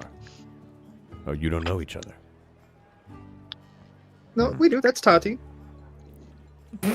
You do know each other. All right. I nod and regret giving my real name. And I carry on. Well, you don't, The thought crossed my mind as soon as I said it. It's okay. This feels like something Johnny would do. He looks and says, "All right. Well, how this usually works is tit for tat. Well, you give me something, I give you something, and you approach me. So, you first. What you doing here? Well, my name happens to be Tahti, so, you know. Oh, all right. I'm Sandman. Oh, yeah, they call me the blue one. Sure. Well, I guess you can call me the green one. Where's the yellow one? Okay. Actually, I know something about a little yellow guy. Oh yeah. Yeah, something about a blue yellow guy. A blue, yeah. Big Blue, the swoop racer. Mm-hmm. Oh yeah. He hasn't been doing so well lately with these last few races. Mm-hmm. Well, you know, luck can turn. He's wearing a helmet, but even the helmet squints at you, and and then looks over and goes, Helmet "All right, squints at me. name for name. I'll go first. I'm here for work, standard bounty hunter. But you might say I join the opinion of the populace in that I don't have a particularly fond approach to the city's newest government. Oh yeah, you're not loving Fist Town. Oh god, I hate that catchphrase. They're always saying it too. It's the most. Yeah, they're really trying to make it mind-numbing stick. shit. It's Yeah, honestly really. pretty funny. Honestly, I'm gonna start saying it ironically, and then I'm gonna never stop saying it. It's gonna be a problem. Stop. It's gonna become unironic, and then they're gonna win. All right, that's how they get you. It's just marketing. Don't listen. Anyway, all right. So why are you here? We're at a stop on the way somewhere, and they need some sort of part. It slipped my mind already. A pot. A part for their ship, you know. On account of you can't fly here without a ship. You need ship parts. What kind of ship parts? I need out of Stranger accents. Oh, That's okay. I've gone like 8. Go ahead. well, the issues I've been listening to you, so now I want to slip into that. You want to slip into something a little more comfortable? I need a hyperdrive. Hyperdrive. Yeah, I heard the merchant out over there either has one or has the information for one. But I saw this one having trouble getting into this cantina here, and decided to help him out. What? Kika has a Trouble doesn't hyperdrive? necessarily. I will let him cut me What? off. he's talking past you now. He's talking to Johnny. Yeah. And he says, Kika has a hyperdrive? Oh shit. Well, if he's got one, I'll tell you, the Gilded Fist doesn't know about it. Otherwise, he'd be in a hole in the ground. Oh shit. Oh, he's probably looking for quick removal. Then I should probably go. I would say Go on, so. then. Go get it before they find out that he has one. If they see you with one and they didn't approve it, you're in big shit. They want to know Ain't who's that coming and something that's going. not very small? It definitely is not. I hope you brought Nope. transportation with Especially for... I'm sure we can figure something out. Well, Tahti, best of luck to you on your endeavors. And Johnny's going to, at the same time as standing, grab Bubby and just stand while holding Bubby and walk out like that. you. straight arm in front of you, just... Dun, dun, dun. But like, close to the chest. Yeah, but yeah. Like a little holding baby. the entire- Like holding Yeah. a cat. Oh. Okay. Bubby and Johnny move away for the time being. Oh, all right. Okay. Just a second.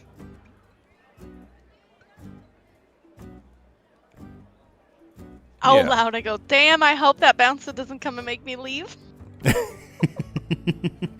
Okay. Anyway, Sandman then moves over to Tahti and says, I know your type. You're here for something. I sincerely doubt that. Oh, no, you're right. You do. Something very specific. And I think this is your first job. Not really, honestly. This is my first time here, but it's not my first job. Maybe your first time alone. This just works real well for me, pretending that I don't know what's going on. That works. Yeah, people like you underestimate me all the time. Noted. Well, in that case, why don't you really tell me why you're here? And maybe we can help each other out.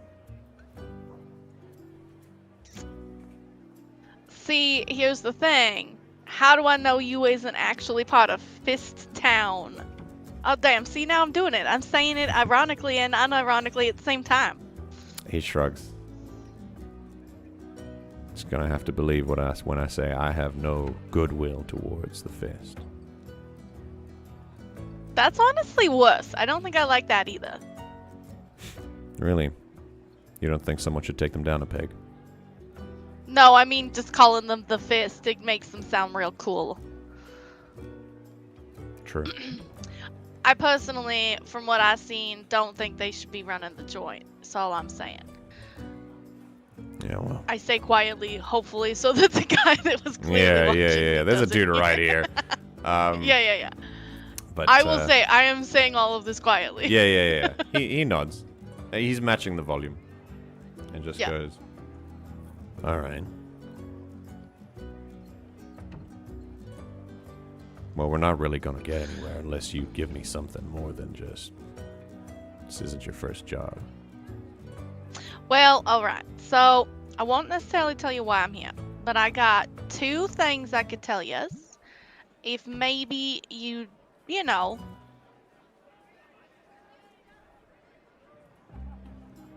tit for tat, is that what you were calling it earlier?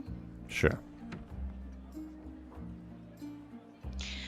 Listen, we were talking about the little yellow alien. Mm-hmm. All I'm saying is his luck's about to turn. I don't know if he was a betting man. If I was, I'd be betting on some turning luck.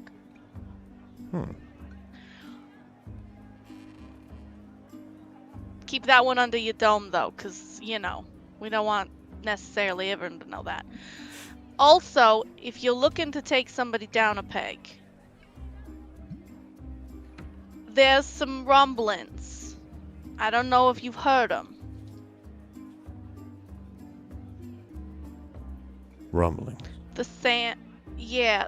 the sand people, I don't know if you're familiar knowing that you're called the Sandman, but the sand people just say they ain't too happy with the population of Fist Town.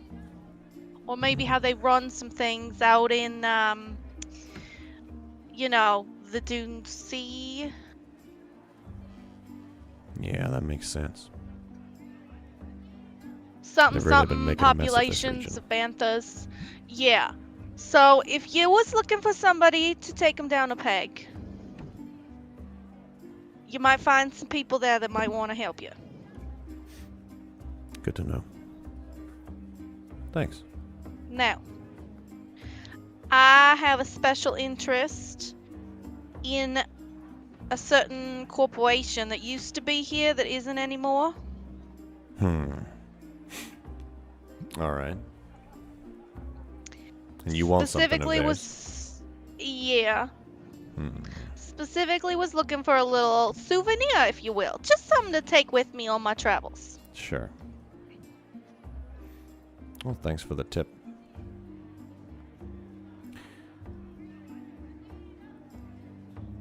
I heard if you want anything Zerka, you're gonna have to go through the fist.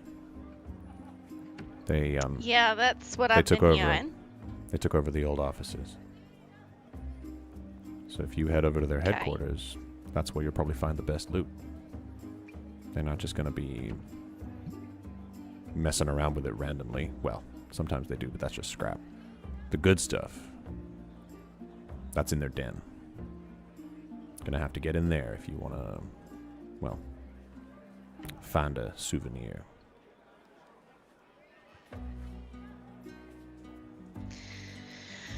Interesting. That's all I got. But I think I'm gonna follow up on that tip now. So, you have yourself a nice day. Yeah. You know, if you see me around, maybe check in. Sure. I think you're decent anyway. Good luck And out there, kid. when he makes to leave, Yeah. you too. I am in my 30s, but Yeah, I know, but he doesn't. okay. I will make my way to follow Johnny post haste because I'm Okay. like, wait a minute, I don't want to get in shit by this bouncer. All right. So he starts to move, Cool. and you see he puts his blaster away before he does, and he leaves for the time being. Johnny As has one since does. left. Just rewind time a little Yeah. bit.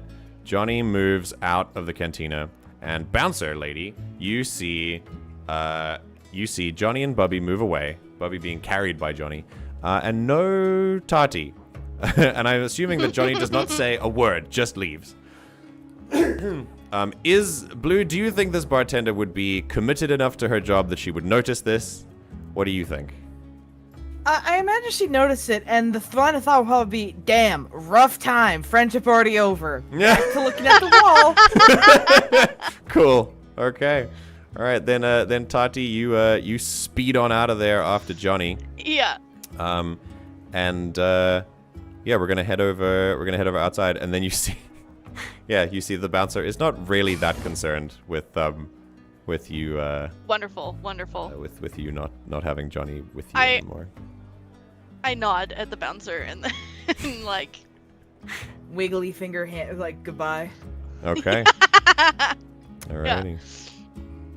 and then I'll just So- sort of leave. Johnny is in front of a cybernetic merchant called Kika Zadar, who has just a second. You know what? Something to write down.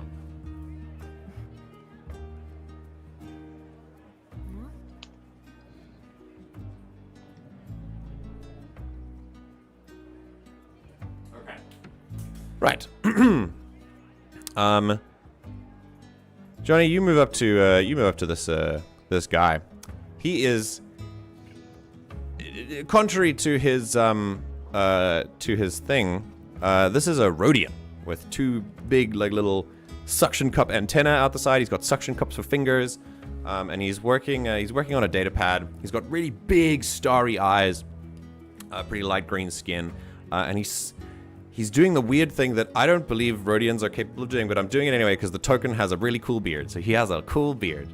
And he's got a pack on his back that's got some spare stuff in it, and he's moving to and fro between things. And he looks over at you and goes, "Yeah, what is it you would like today?"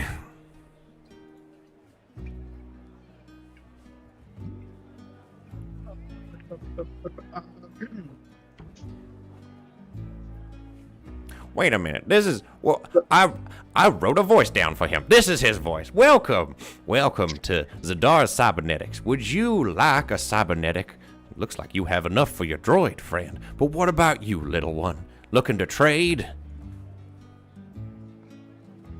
The Jawa does not want any cybernetics. In fact, we are not here for cybernetics, but something else. A drive of the hyper kind, if you might have one, or the information for one. Oh. Johnny leaned in and is quiet about it. He gets back a little bit, raises one hand, and you realize that 3 of his fingers are also actually cybernetic. And he says, well, why didn't you say so? And he looks over your shoulder towards the other 2 Gilded Fist Thugs who are currently there and says, well, I'm very sorry. I don't think I can help you. You know, these sorts of things are well monitored. You might have to, or ask real nice, I don't know.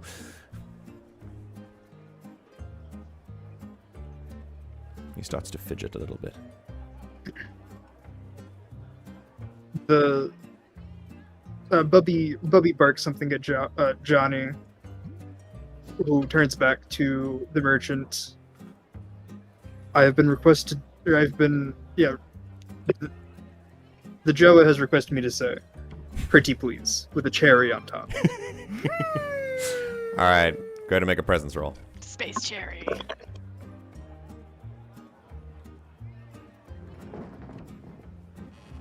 I love the group's. I could, but I love Johnny's son.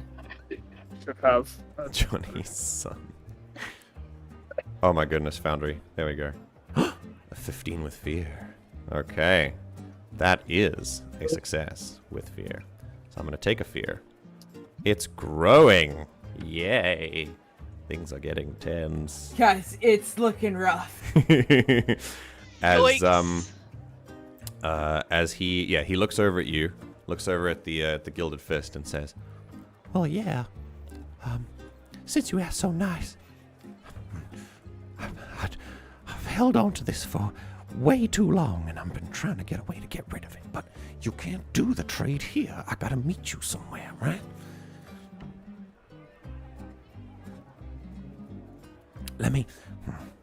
You pay me the money up front here, and I'll get you the hyperdrive. I don't know, the stack of Melurons. And I'll meet you outside at the threshold to the front gate to the Dune Sea. I'm not bringing Melurons to the hangar or the landing pad. There are too many there. How about we'll just bring it over there, and you can meet me there once you're ready to go. I'll wait for you, but not too long.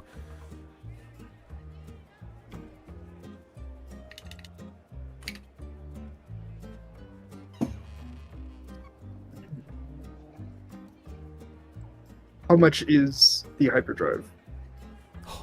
I gotta give it away for about 2 stacks. There's nothing more. And he gives you, it's 2 stacks of credits, but he gives you the amount, and it's basically 2 stacks.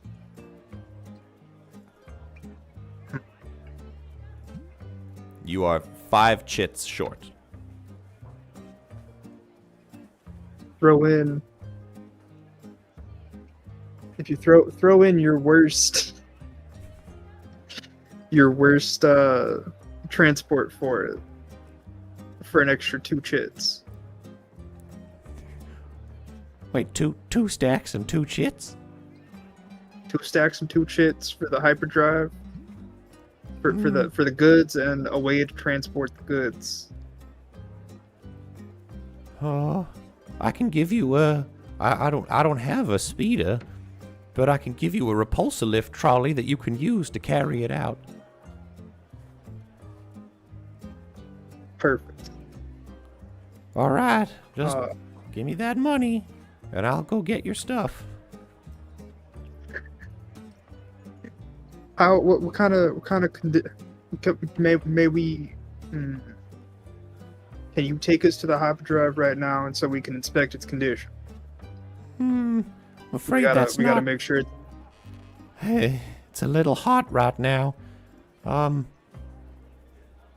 How about when you just meet me once I have it, then we can talk about it.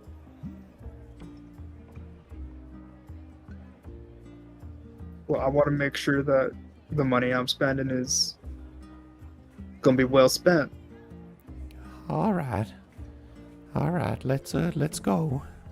You can follow me to my storehouse where I keep my melurons. Let's go. There's just a fruit-selling Jawa coming over here to trade for some cybernetics. Here we go. So this To subtle Holy interaction. shit! Did I hear any of that? Yeah, you did. Yeah, you I did. walked out. You walked outside and saw that. Yeah. And to not pictured here, but actually the ones that are pictured here kind of look over to that. They notice it, and Tahti, you will see this as you walk behind. But some Gilded Fist members follow. Or nor. And I they will will- follow the Gilded Fist members that are s- following. I'm gonna spend a fear. All right, so you follow them. They follow Johnny, and I will move. Where's Tahti and Tikkia? I will move you here, and we're gonna head over to. Let's see. They Okay. had my ass, so I'll at least, Okay. see if they need somebody to have theirs. Okay. Very cool. I think. Yeah. Okay. All right. So now we're here. Hold on a second. I'm gonna go over to just a regular screen. And we're gonna head over to the music that I need. There we go. Go here. Oh, really? Okay, there we go. Okay. So you end up in near the landing ramp to the near the main gates that lead out to the Dune Sea. The crowds have kind of dispersed. It's sort of the entry point to the big desert, so no one's really itching to get out there besides a couple of hunters. And you head out there, and the guy's going to take you to a small little hut kind of area that's kind of close to Yukalaka's droid shop as well. He's going to enter in a little code in the back and get in and take you inside. Taters, you see the Gilded Fist thugs. They stand a little ways away from it and just watch. And they wait to see if there's going to be... They give it a couple seconds. And they start talking to each other, figuring out what they're going to do next. Then, Johnny on the inside... Or Tahti, is there anything that you're doing here, following them first?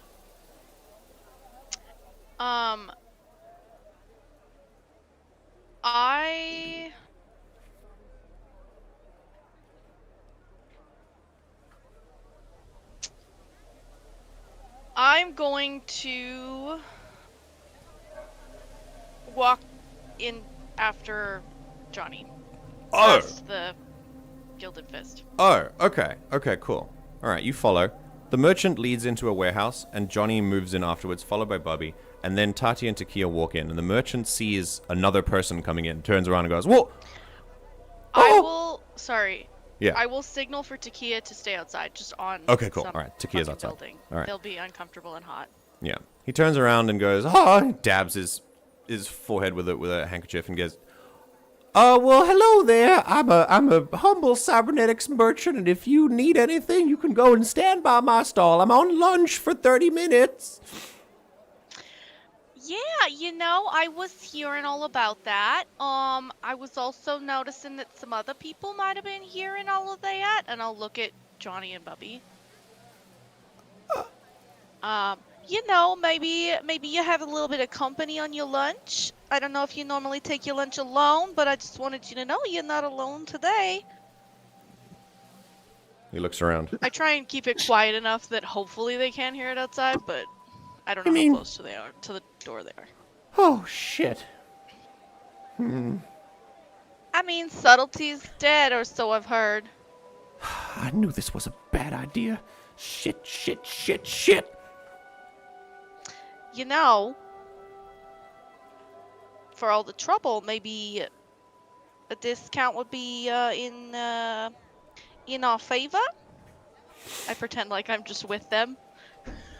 A discount, I've been here the whole time. A shadow darkens the doorway behind you, and you see Yeah. a pretty large gilded fist member look over you. Cybernetics, like, kind of weaving around the muscles, and he says, "What kind of discount would that be, then? What are we selling here in this little warehouse?" The friends and family benefits, for Melurons, as one, does. I'm gonna spend a fear, and he's gonna No. stand back, and 2 gilded fist members, 4, are gonna move into the warehouse, and he's gonna say, Yeah. "Search the place. Let's see what they've got hiding under here. Melurons, huh?" "Yes, of course, Melurons." And he leans into Johnny and Tahti, and he says, "I'll give you all the discounts you can if you keep me alive." Oh shit. And inside this warehouse, they start to pull open things. There are some actual cybernetic parts here, and they throw open tarps. They really start to turn things over. While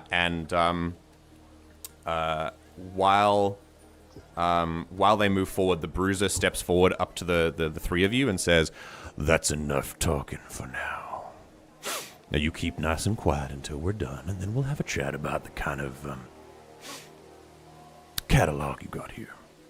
And the rest of them sort of fan out now. And they are getting very close to a very, very large tarp sitting at the back of the warehouse. It's a small building. It's like 1 room. And they're getting very, very close to it. You have a chance to intervene if you want to in any way. But yeah, let me know if you want to do something. I'm gonna need you to repeat like the last 5-10 seconds-ish. My headset did everything. Oh no, they're no. they're moving in and searching the warehouse, small as it is, and they're getting very close to a big rectangular prism covered by a top that is very obviously not cybernetics. And you have a chance to intervene if you want to at this point, but if you don't, you can just let it happen. It's up to you guys. I'm looking to Bubby and in turn Johnny, because this is not my bag.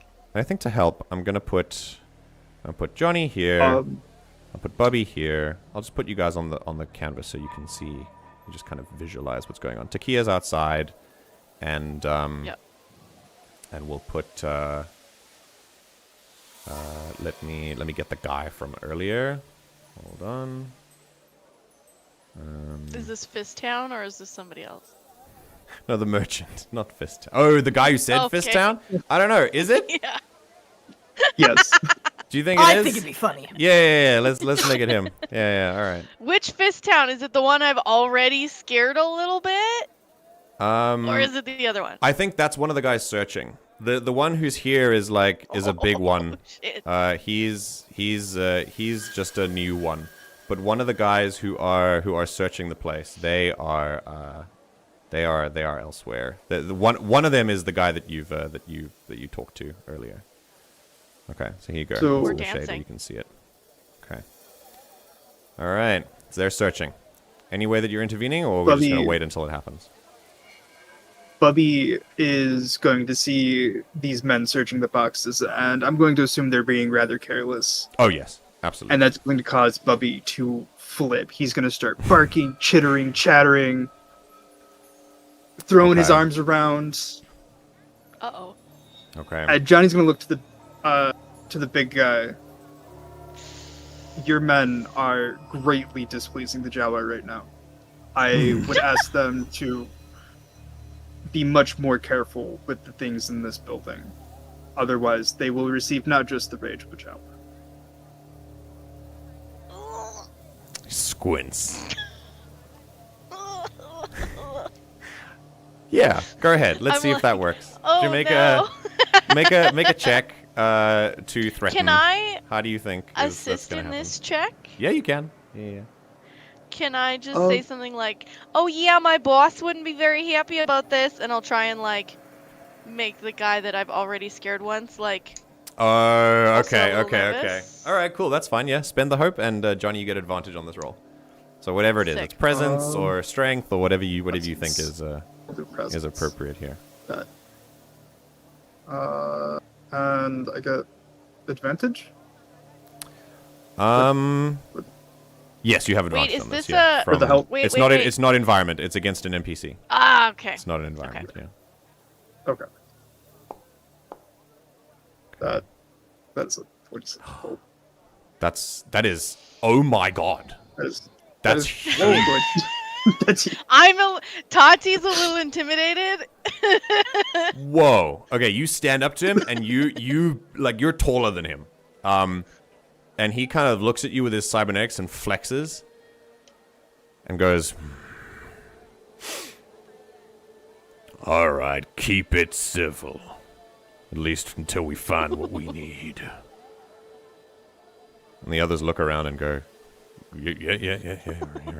And the one looks at you, Tahti, and goes, "Oh, shit." And then continues to move through the stuff, but a little bit more nervously. But unfortunately, they are definitely going through it with more care. Which I think, I don't think this means that... Oh, yeah. Yeah, take the hope. Yeah. You can add a hope. I don't think that this means that they don't find it, but they are definitely being more careful with it. And unfortunately... Well, actually, yeah, with a success with hope, what do you want to have happen, Alfred? I can't think of any way to get them to not look at the Yeah. hyperdrive without causing a fight. Yeah. Otherwise it's going to be a full Barbra Streisand effect. Yeah. So, okay. Well, is there a way you think that this action could make the situation easier on you? Like maybe your intimidation can give you advantage on any rolls to kind of continue to kind of put this gang back if a fight does break out. So we can put it like that if you want.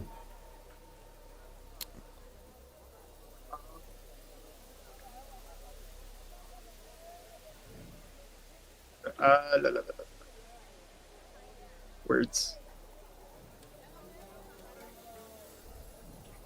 I know. I would like to try to make another intimidation roll to convince them. These are the truth. To convince them to that they've searched enough and they're not going to find anything here. Ah, okay, on that presence roll. All right, like you've clearly, we're clearly just doing a deal that's out of sight, but okay. They stopped just shy.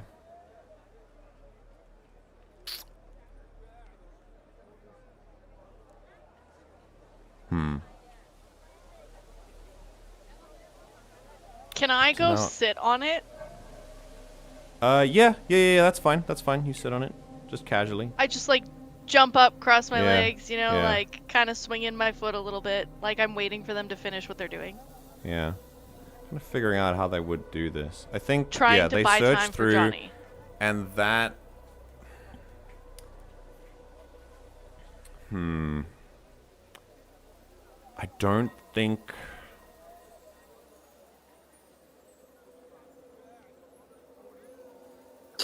Oh, Yeah?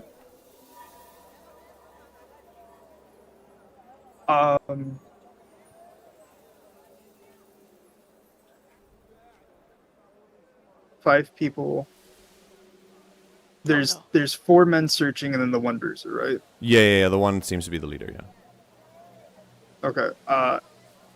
There's 5 chits to a stack. Yeah, 10. 10 chits to a stack. Okay, that's fine. Yeah.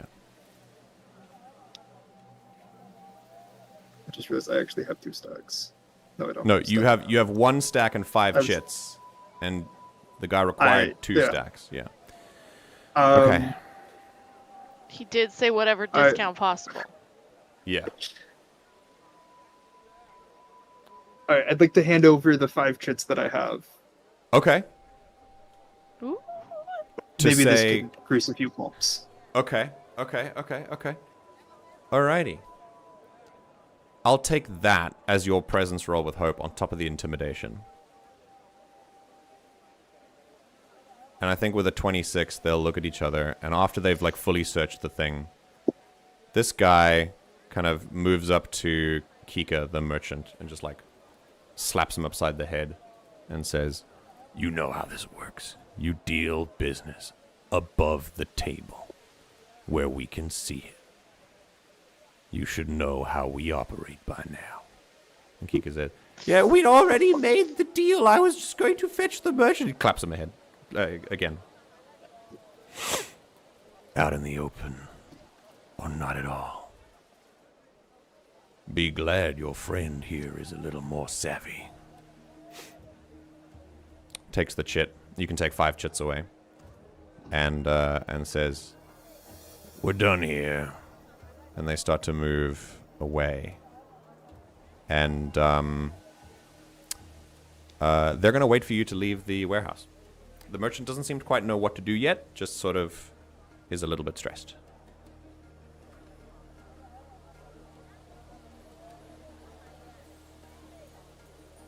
Are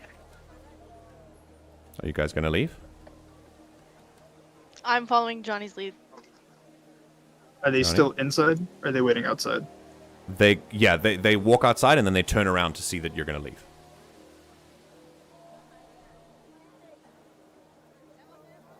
Or at least they're gonna, because the merchant has said that he is like taking the merchandise out already. They're basically watching to see if the transaction is gonna actually happen or not. Johnny is going to hand over a stack of money, stack of credits. Okay. All right. That's your And last then- stack.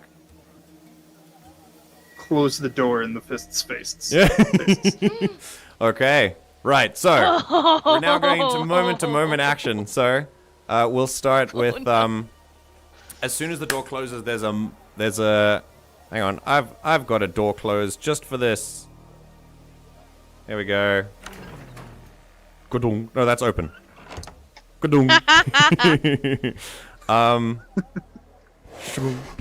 There you go. The door closes. Just straight in the gangster's face, and there's just this knocking on the door, and then they immediately like try and find ways to get in. You hear blasters being drawn on the other side of the door, and things escalate. I would like. I think I'm gonna. Yeah, while you're inside the warehouse, the merchant then turns to you and goes, "All right, this is not how I thought this was gonna go. That's our only way out. What do we do?" Oh, fuck. Are there any explosives in this building? I mean, not really, but you could probably rewire a cybernetic or something. There's some implants in here that could go critical. All we need is to get through a wall. Johnny and Bubby will both quickly gather the components necessary to make something explosive. Okay, all right. So, Johnny, I want you to, since Bubby's a companion, he doesn't really help. So, technically, it's just you on your own. But I want you to make a roll that you think, like maybe knowledge, to make the bomb. And Can I let's see. help? Yeah, you can. For sure. I would like to apply my. This is homemade. It's a Yes. homemade bomb. It's a experience. homemade bomb. Very, very cool. Okay. Beautiful. And that's and a hope then- for me? That's a hope from you if you want to help. Yeah. Like find this parts that he a- needs and stuff. Is this a Just- exploration event or...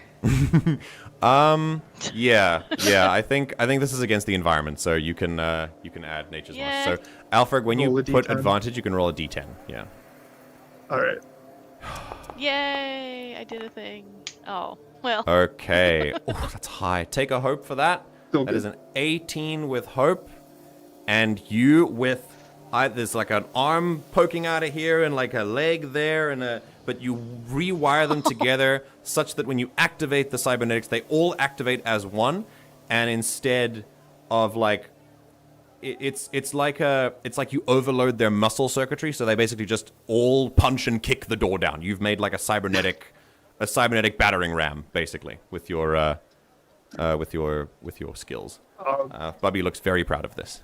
And Are Before there we any go through windows? with that, yes. Are there any windows, Tahti? No. Yeah. However, looking around, you do spot little teeny tiny holes in the top of that like let air through, much like the building that you can see on the map here. And there's a little bit of ventilation at the top that allows for airflow as well. Is there any way that I could use my laser pointer through one of those, or are they too high up? You could use Like, the can laser I just pointer. climb on something? Yeah, you could probably signal if you climb on a shelf and like signal outside. Yeah. Cool. Yeah, I'd love to signal for Tikkia to move the fuck away. So I'm just gonna like point Okay, my laser cool. pointer Yeah, they move away. at the top of a roof. Okay, Yeah. no worries. Okay, right. You keep the That'd be what I spotlight, focused so on. you keep the spotlight. So are you ready? we should load up the hyperdrive now. Okay. Yeah. Probably should So have done that first. Kika moves over to the cloth and flips it over, and there's a hyperdrive there. And he says, "Beggars can't be choosers. It's a class 2, but that's pretty standard. I almost had access to a class 1, but Gilded Fist have them really under tight lock and key." And You he don't sort of say. he puts the hyperdrive onto a little repulsor lift thing and then moves it over to you, and then sees the bomb you made and moves them swiftly over to the other side of the room. And yeah, he's ready to wheel it out, but he does not look like he's going to be jumping into the line of fire. He says he has the credits. He's going to give you the hyperdrive, and then you're on your own. He's fulfilled his part of the bargain. He just doesn't want to die, so he's probably going to run. Valid. Cool. So he's just waiting. Then, with it loaded up, we will take a wall down. Okay. I'm going. going to. Okay. Go on, Taters first. I was sorry. I'm just going to radio to Red and be like, "So I might be in a little bit of hot water. Oh, well, that didn't take you as long as. You know. Took you longer than last time. He comes over the phone. Listen, it's not my fault this time. But you know, just how you told me not to talk to the fist and not to cause any problems. I'm not saying that happened, but I'm not saying it didn't happen. I'll It's keep all you right. updated. It's all right. Did you find anything about the data key? Sure, Dad. Do you want that information now or after I blow up this side of the building? Oh no. Well, I'm almost finished here. Just look Awesome. after yourself. If you need It's what I do help, best. if you need help, I can come in. No, I think we're probably fine, but you know, Zerka had an office that's where you probably want to look if I die. That's not gonna happen, but good to know. Maybe I'll do some scouting. Okay.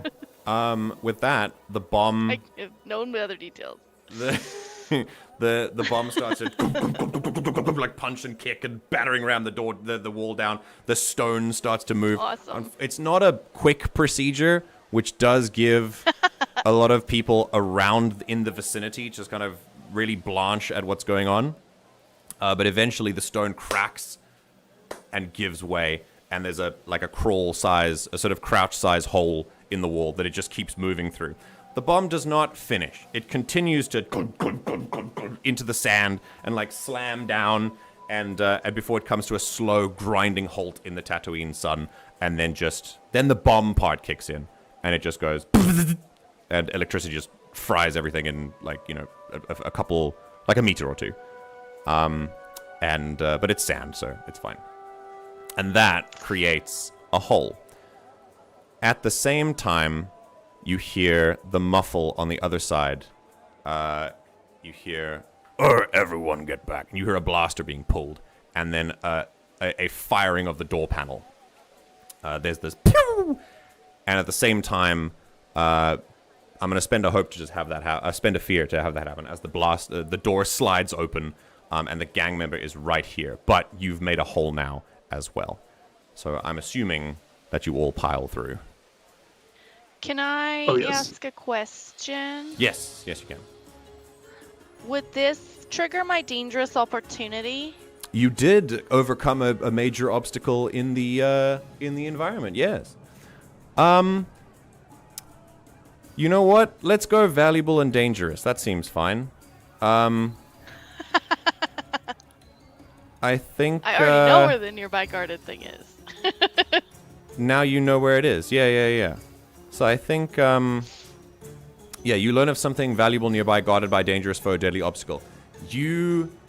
I will say with this dangerous opportunity, I think you'll notice that attached to some of the hips of these gangsters is just more Zerka gear, and I think you were kind of welcome back, Blue. And for Blue and Pep, I'm so very sorry, but you will get opportunities to come in a second. Not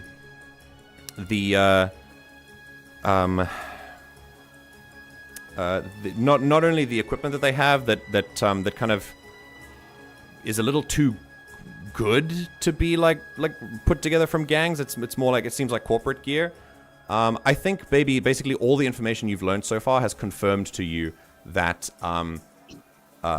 this, if you're gonna find this data key, it is within the Grey the Grey Syndicate. God, huge flashback to those who watched who were part of the campaign earlier. The previous Star Wars campaign I did. The muscle memory is real. And I think we're gonna... Yeah, it's obviously guarded by the Gilded Fist. But if you learn if there's gonna be a data key, it's gonna be in their den. For sure. For sure. Gotcha. Okay. I don't have any hit points, but I do gain advantage on my first action roll to acquire it. Okay. Very cool. I think if you take hit points here, when you decide to pursue the data key, you can clear one of those hit points, if you like. Cool. Okay. I'm going to assume that you then all pile outside. The merchant is going to stay behind, put his hands up and go, "It wasn't me, they forced me! They forced me! Please!" The gang is kind of interested in you guys over the merchant for now. He seems a little bit, he seems like he's not really a threat, but you guys seem a little bit different. And, cool. And as you move outside, you move into the, sort of into the main sandy area. Tikkia is flying on a nearby rooftop, is now perched there. And I think I want to give, I want to give Blue another chance to jump in, if you want to. Sure. Because I'm sorry that Seku hasn't arrived yet. You're good. As for Pep, you know what? Let's have Blue and Pep be some Gilded Fist people. You guys want to play gangsters? Oh boy. Sure. Was born Okay. for it. Okay. So, let's go with I think Blue. There are more Gilded Fist people around here. I'll say this is a ranged Gilded Fist person. This can be Blue. And then we can make, you know what? I think I'll make Pep the ranged Gilded Fist person, and I'm gonna make Blue the group of lackeys here, because they're all minions. You can just tell me what the group of them do, and Pep, Sure. you can be a team of. They're called snipers, but you can be a team of like long ranged guys if you want to. Okay, so here we go. That Cool. you run out into the open. You see that people have kind of stopped and stared at the commotion. There is a bit of a pause, and then I'm gonna spend a fear, and we're gonna I'm gonna take the spotlight. We're going to use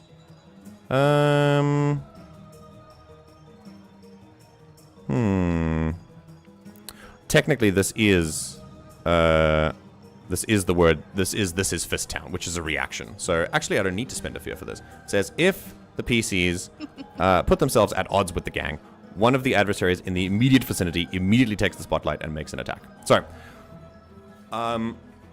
what do you think? Now we've put Pep and Blue on the side of the Gilded Fist. Don't worry, you'll be on the same team soon. And what do you guys want to do? I've never done this with Daggerheart before. Let's see if it works. Fuck it. Okay. The snipers see them come out into the main street. Okay. All right, they're gonna take a shot. They're gonna take a shot. And they're gonna Okay. say, it's fisting time. Oh, no. Yes. No. Okay, now you are hidden at this point. We're going to use something called Unseen Strike, where if the sniper is hidden when they make a successful standard attack, they deal more damage, basically. So it's just it's a teeny tiny little bit, but you are hidden. So I want you to roll a d20 -1, please. Go ahead and do that for me, Mr. Pep.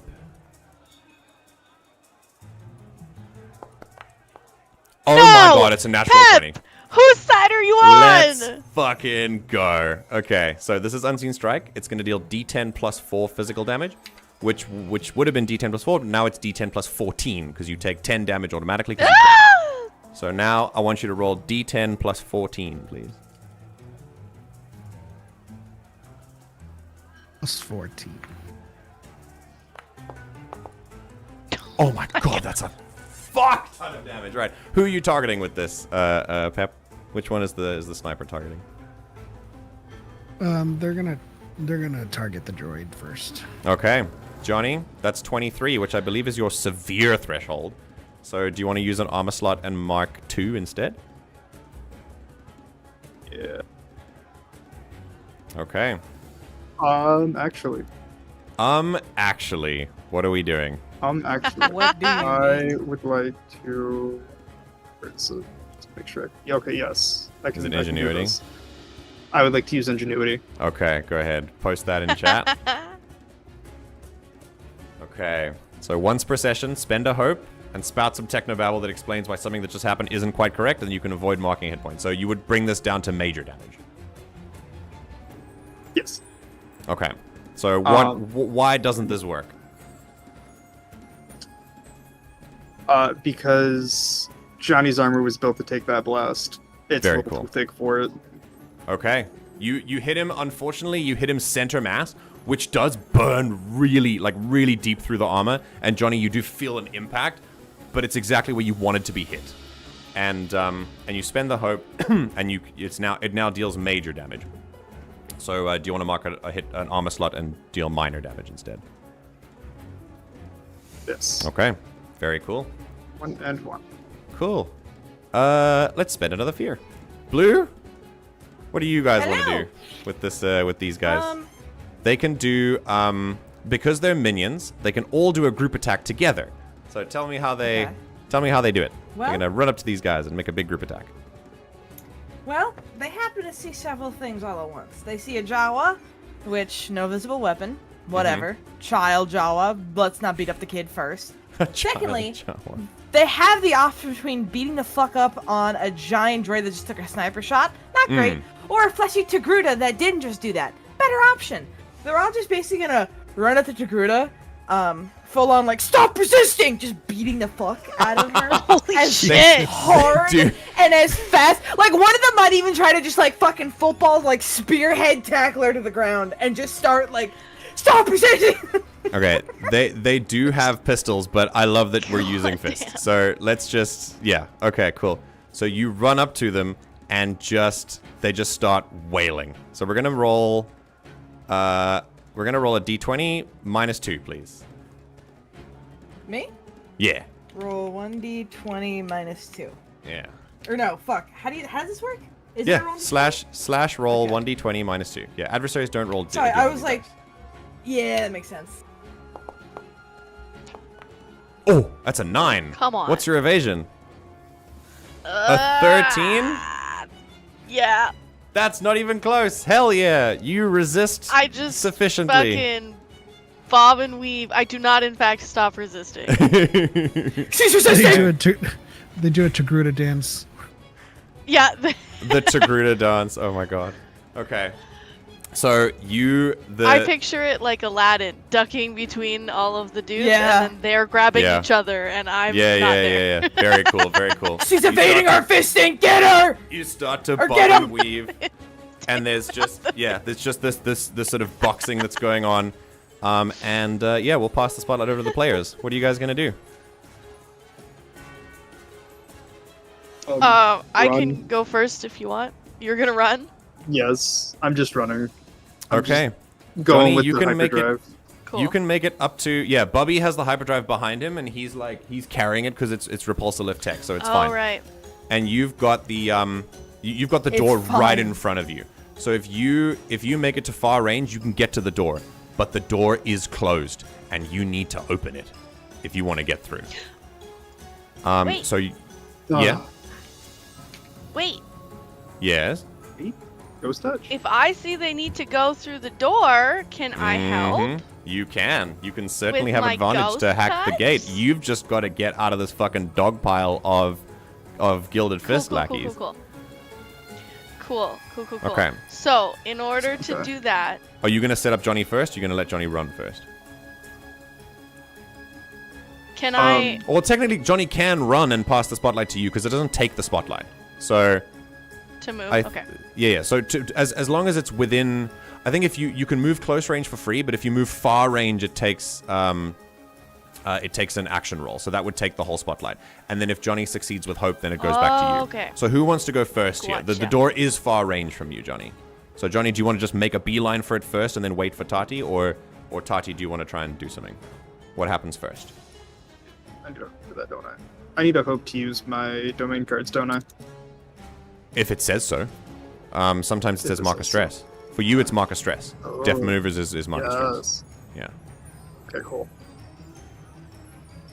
Okay, so do you want to wait for Tahti to move up with you, or do you want to run first? What do you think would happen first? Don't let them escape the fist. I'm going to use deft maneuvers. Okay. Can I? Yeah, go ahead. There we It's go. once per No. rest. Mark of stress. Okay. Oh no, that's the button I'm looking for. Wrong button. There's the button. Okay. Sprint anywhere within far range without making a roll to get there, and if you end this movement within melee range of an adversary and immediately make an attack against them, gain +1 bonus to the attack roll. I'm gonna say there's a gate guard. Unfortunately, I think Bubby can. Yeah, I think Bubby can move with you. That's fine. Because he's carrying it. So he's just a little slower because he's carrying. It's a repulsor lift thing, but it's not super fast. So you are running and you outpace Bubby. He gets to about here, and you get to the gate. As you get to the gate, this giant, massive door in front of you. You get to the point where there's a place where someone can press a button and open the gate. There is a Gilded Fist member standing there. And I want you to... you're now within melee range, so if you want to use deft maneuvers to make an attack, we can definitely do that. Let's as a gate guard, I don't think it'd be that. Let's go with this. Okay, cool. Go ahead and make an attack if you want to. And that'll be a +1 bonus to the roll. Difficulty 9.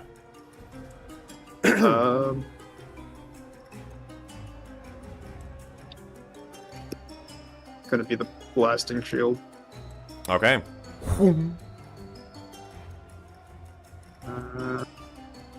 Oops. There we go.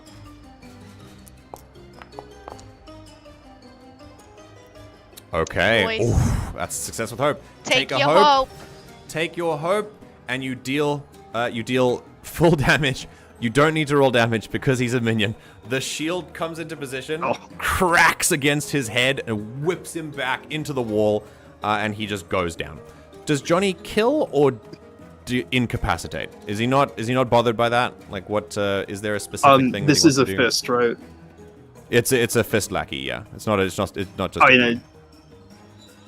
yeah. Johnny is hitting with enough. Johnny doesn't care whether this person lives or dies, so he's hitting with enough force that it is very well could be lethal. Cool. Yeah, he crunches against the wall and flattens. He's gone. Let me Let me put dead God here. damn it! I'm glad I'm on his side. Okay, there's this The clonk. KX droids on Gorman Square. Yeah. Yes, it is Oh, yeah. literally the K2. Yeah, That is it's that. And part he of the even moves like that. inspiration. Yeah. So he moves, you slam the guy into the wall, he cracks the stone behind him with the impact, and you get up to the control panel and you realize, oh, I don't know how to open this door. And Bubby is like trailing behind you. But because that's a success with hope, we can go right to Tahti. So if you want to Cool. if you want to follow up with that. Or of course Johnny could do something else. If Tahti wants to do something, it's fine. So all of these guys are right here. They didn't grab me. They What are would I currently have trying do to. in though, order? yeah. Yeah. What would I have to do in order to move away from them? Because they didn't succeed on the Do I attack, you have can to just move. attack There's them, or no do I have attack to- of opportunity. You can slip Okay. away. Yeah. Got it. Okay. So It would just- yeah. I mean, I might as well just do that. Yeah. Depending on how far you move, you have to make an agility roll to get there. And so the fact that they're surrounding you might factor into the difficulty of the agility roll. That's all. Sure. Okay.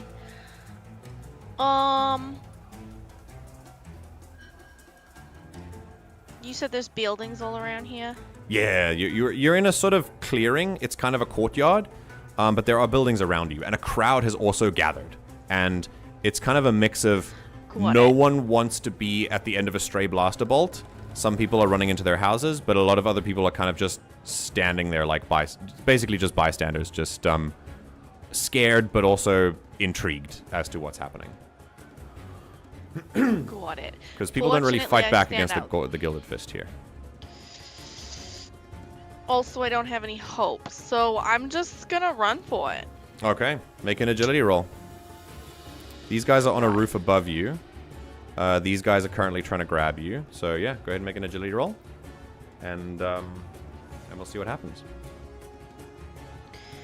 Okay. I don't have any hope.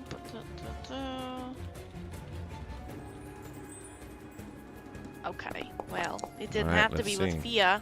Oh my god. Okay, that's a 19 with fear. It's a success, but Spotlight's going to go back to me. You move straight through these guys. I'm going to say mark a stress to get free of them, since that's a roll with Can fear. Yeah? Would that have been considered traversal of an environment? Would that Um, matter? It is. It is actually. Okay. Yeah, but I think it doesn't change the fear and hope status. It just changes the Yeah. the total, and you succeeded already. The 19 is good enough. Cool, Yeah. cool, So cool. you get I really there, gotta but you remember that before. Yeah. You get there, but you mark a stress as you escape this this dog pile, and you get to where Johnny is, and you see Johnny looking kind of confusedly at the lockdown control panel. Cool. Okay. That That was your that was with fear. So now we go back to me. Okay.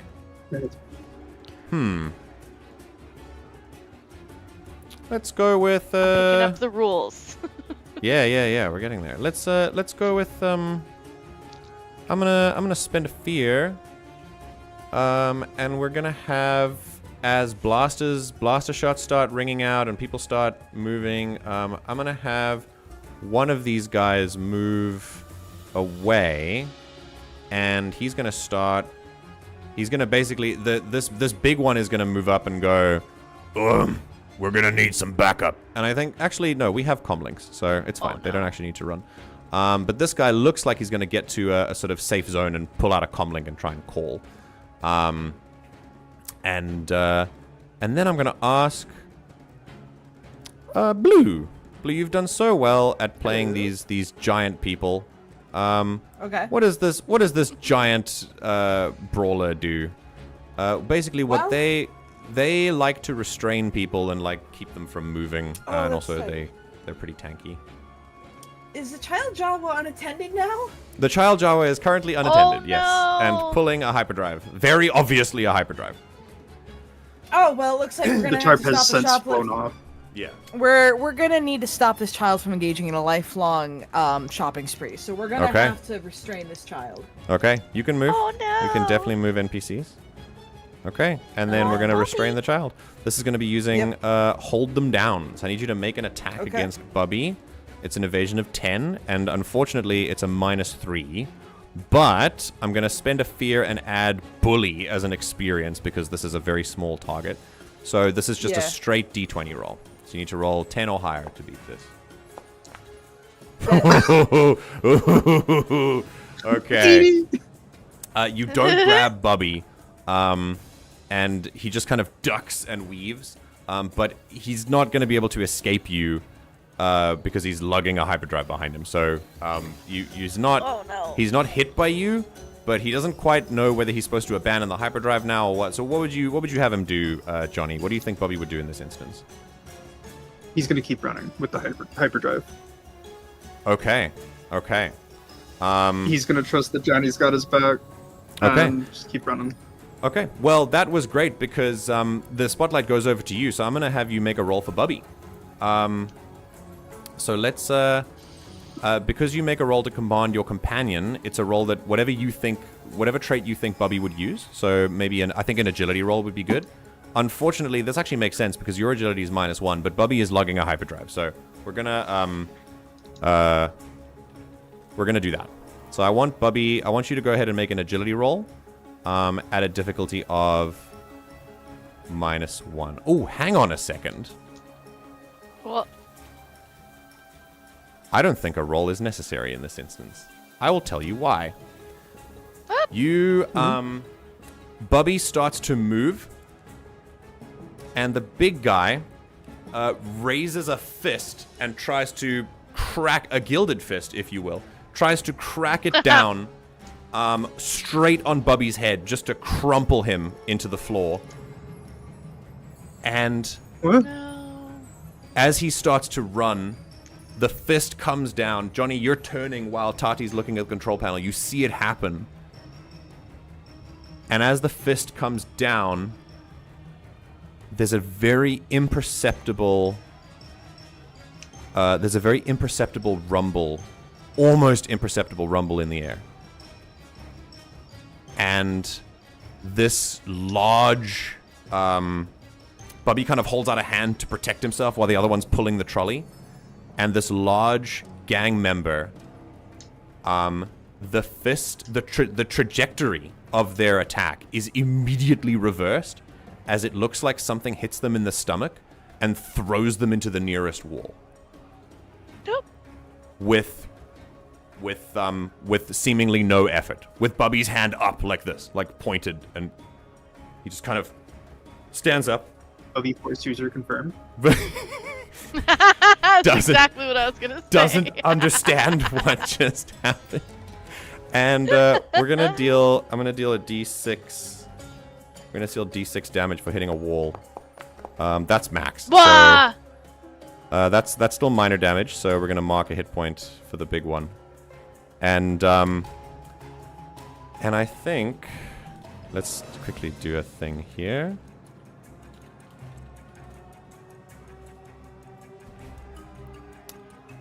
Okay. And I think that very strange... hang on. I'm waiting on something.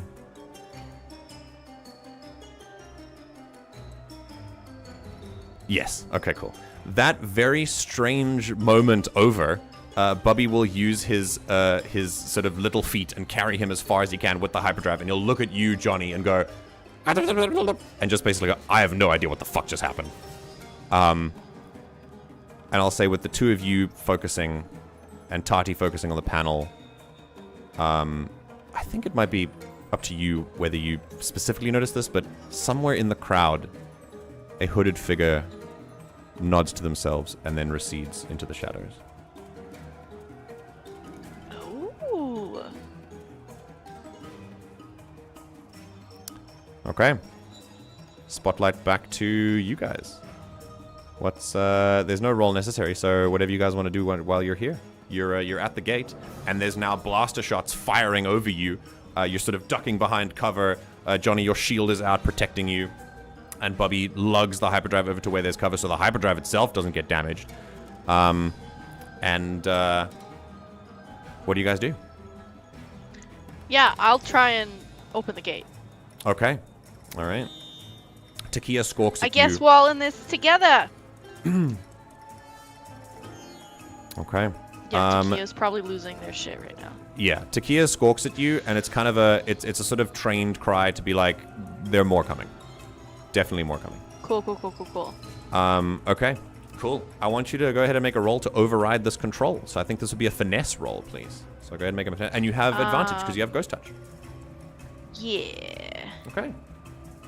Okay, finesse, roll, with advantage. Is this an environment? This is against the environment, yes.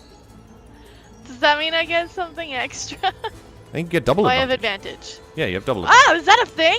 Yeah, it is a thing. Yeah, you get 2. I So forgot. you roll 2d6s and take the highest. Hell yeah. Cool. Double advantage. I have no hope, so it'd be great if I did not roll with hope. Okay, cool.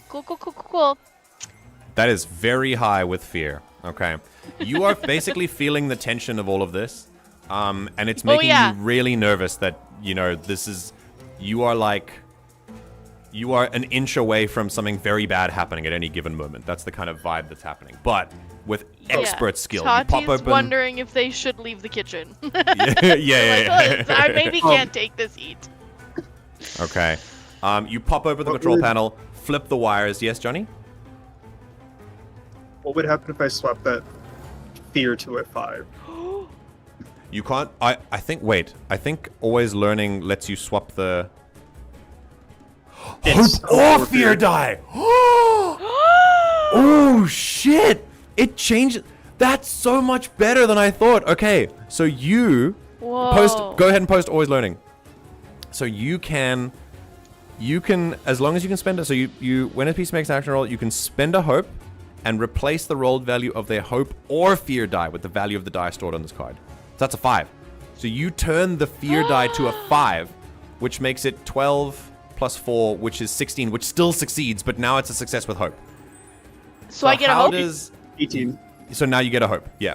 How does Johnny use this? What does always learning give him here?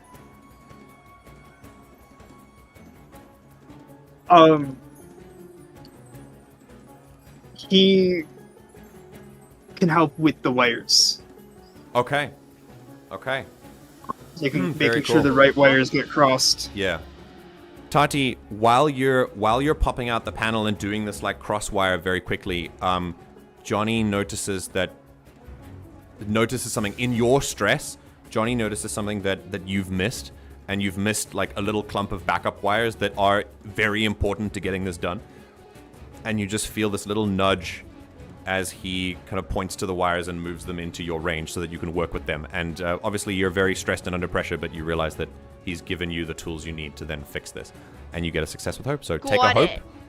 And got it. I wipe the sweat out of my eye because obviously that's why I missed that. Yep. And with I that, fixed my mistake. there is a very affirmative beep from the terminal, and the giant door opens. And because that's a success with hope, I'm going to say, unless you guys want to do anything, you can use your spotlight to just fucking run into the desert. Can I smash the panel to no. close the door, to lock the door closed as I run through Star it? Wars, so that's how that works. Okay, Alfred. That is how it works. When you shoot a panel, you decide what you want to happen, and then it happens, whether it opens or closes. Yeah. Alfred, I'm going to let you do this, but then I'm going to need you to make an agility roll to get through the door before it closes. Oh, as long as it's not roll too bad, right? Okay. So I want you to go ahead and make an agility roll. And I think because of the way that the door moves, but you're pretty fast, I think... Sure. And you're also being shot at, I think this is going to be a disadvantage. Oh no. Oh boy. So because you Can have I to help? open it, No, you I have can't. to basically... Oh, I do have a hope. You have to basically open it up to... Oh, you have a hope? Do you want to help? Yeah. Because if I help an ally with the difficulty against traversal, they get a D10. Interesting. That would have changed it. That would have changed it to... It would have taken away the 1, it would be a 12, and then it would have been a minimum 13. And the difficulty of the environment is 12. That would have done it. Yeah. So even without having to roll, that would have made hell it. Yeah. As Johnny, you just... spend my hope. Just make it. Yeah, spend that hope that you just got. You give it straight back to Johnny to help him out here. And the last thing you do is yank the hyperdrive straight through the closing door. Johnny, you smash the control panel and run, and your like giant chest chassis just kind of gets stuck on it and scrapes a little bit before you slip through, and you're out into the desert with a closed door. You hear muffled voices behind you. Tikkia flies down and joins you soon. Yeah. And there is no more protection from the heat here. It is hot. And you still have comm range, though. And Awesome. what you don't hear is on the inside of the complex, the Gilded Fist are going to look at each other and go, "What the fuck just happened?" "I don't know. But no one messes with us on our turf. Not in Fist Town. This is Fist Town." The other one looks and says, "Shall we call Maddock and tell him this something's happened?" "No, not yet. Get the speeders."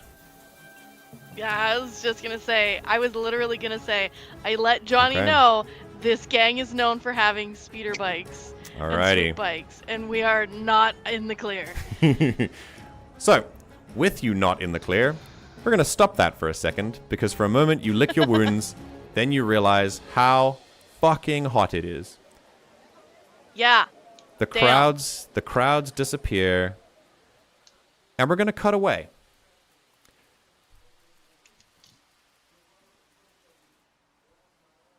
And I am going to cast us not just back in time, not just difference in location, but also back in time.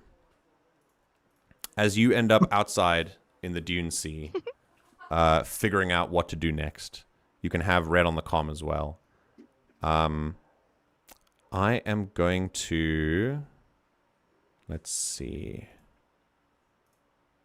Yeah. We're going to do a little bit of a flashback here. On a slightly different planet.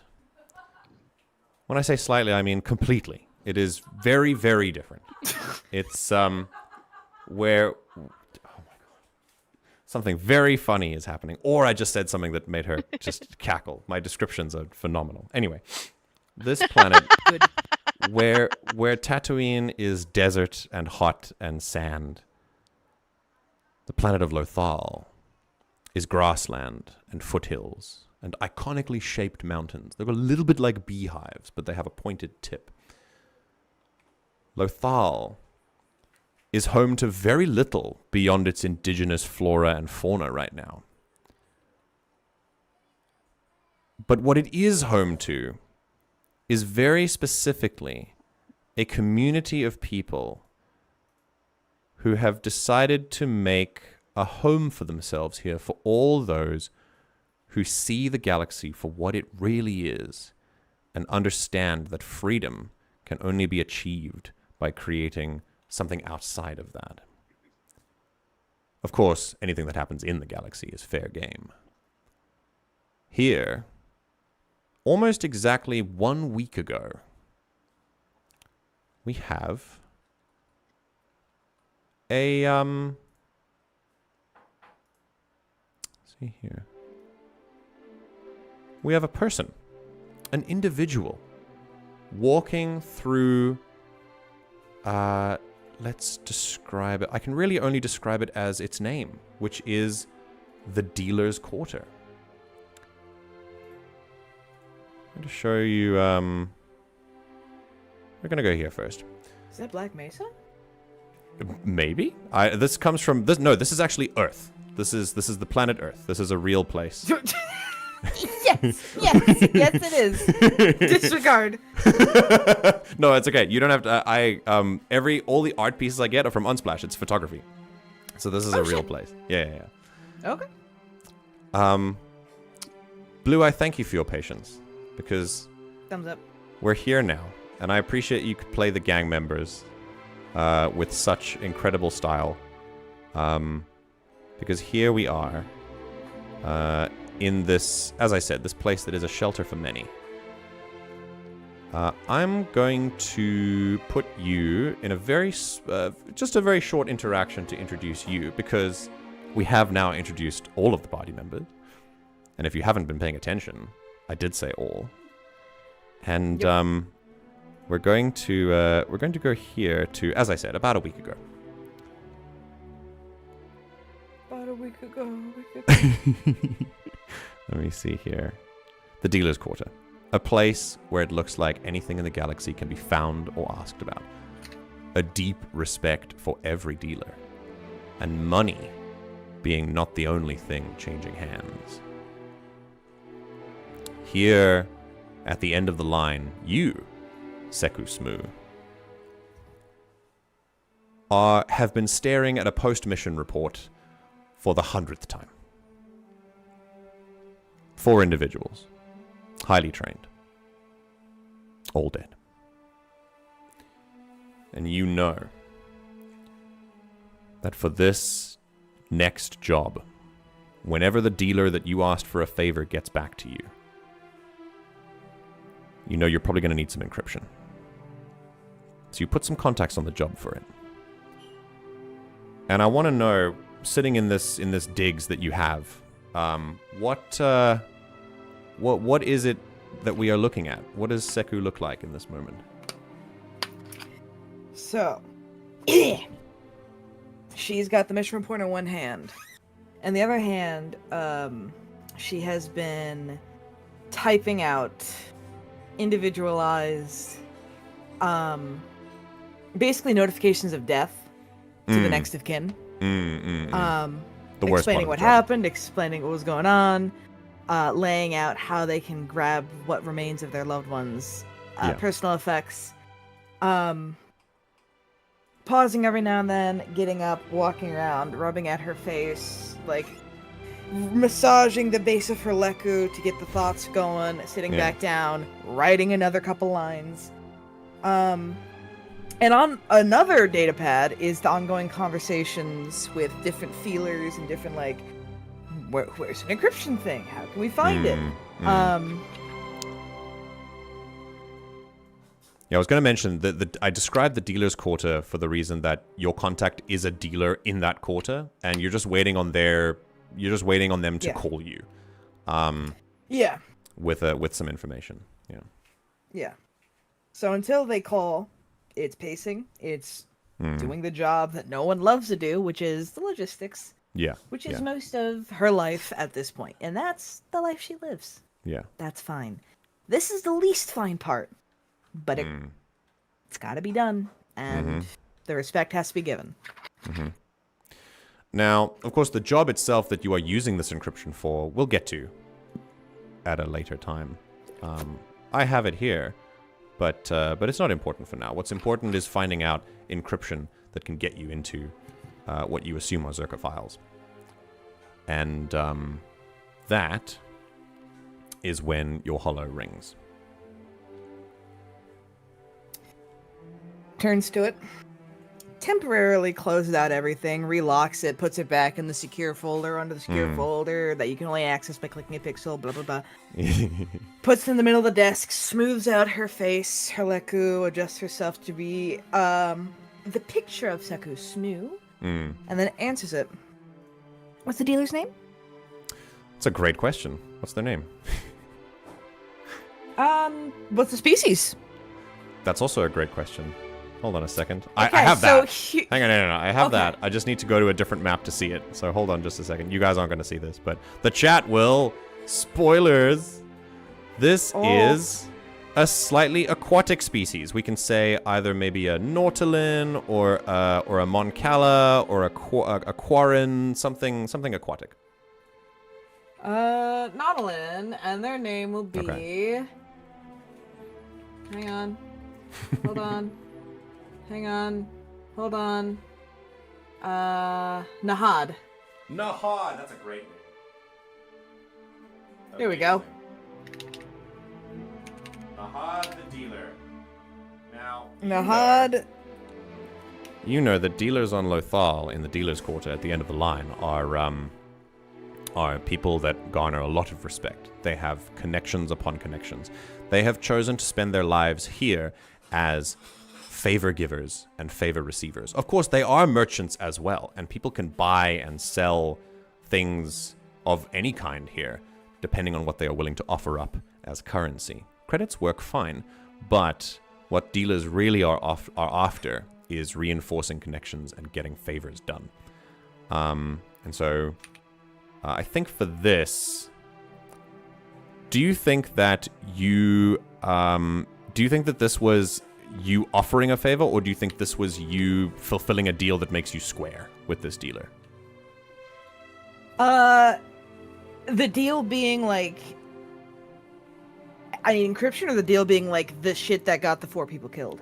No. You're looking for encryption from this dealer. You're looking for a place to find any kind of stuff that can get you into Zerka encryption, and okay. And that's what they're doing. Was that a favor you asked for, or was that a favor you're now cashing in from them because maybe they were connected to the 4 guys that are now dead? What do you think? We'll say cashing in. We'll say that. Okay, cool. So you're square now. Yeah, we're square now. Okay. All right. Well, Nahad gets up on the hollow and got hands on hips, and he paces, and he says, and as soon as you answer, he goes, "Oh! Seku." Nahad. Boy, do I have news You got for something? Do ya? you. Folds her hands, leans forward. And what might that be? Come on down to the quarter. We'll talk more in person. Big news. You got a particular table set out? You know how we work. Same building. Don't I always? She's standing up and moving to press the line. Talk to you there. See you soon. Click. Okay. Before long, you are in the dealer's quarter.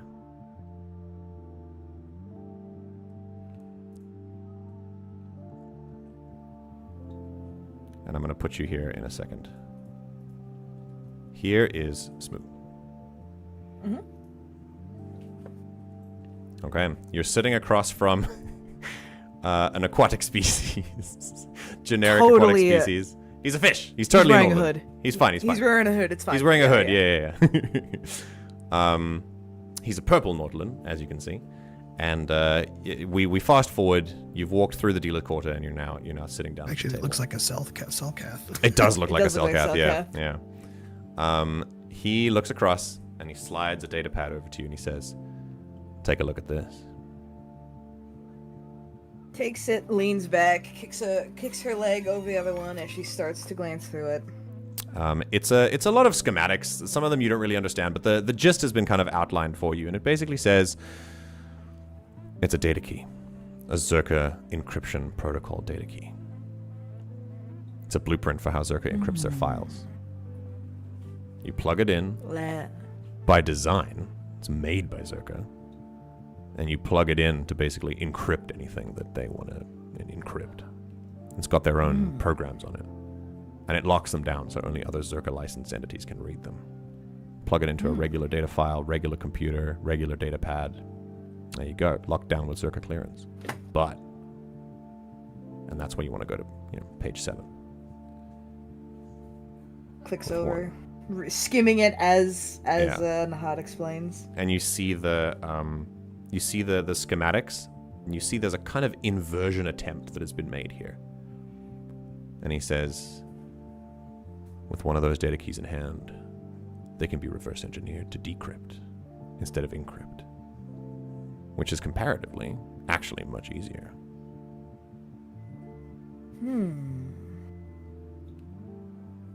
Skimming it over. Now, No. The encryptions This are seems- changed every so often. So we have a window for this. But, yeah, go on. This seems useful. Seeming like something they ain't gonna forget about. When'd you get this? Well, I knew they were using it, but everywhere they have one is locked down tight. Not even I can get in. But there's one forward. place that Zerka may have forgotten about in their earnest to leave. Well, there's a couple options there. Were you referring to in particular, Nahad? He smiles and leans back. Do you like sand? Not particularly, but I'm guessing Zerka saw profit in the grains. Tatooine. Always. Zerka was there a few years ago, in a mining operation that went south real fast. Sand people, Jawas, the environment, and, if you can believe it, the metal itself. They tried to mine it. As soon as it comes to the surface, it oxidizes and you can't use it. Stupid. Yeah, fuck. that sounds about right for their OPSEC. Alright. How long, if she taps the data pad, is this little window gonna stay open? Not long. I'm not sure. You gotta... For my contacts in Zerka don't go that deep. But not long. The clock is ticking. Come on now. You got a number, even if it's one you don't want to say. You just lost your team. Like making another one. I don't want to stress you out. You know. Yeah, I'm gonna be more stressed if I don't know when this window's gonna snap on us. When's it end?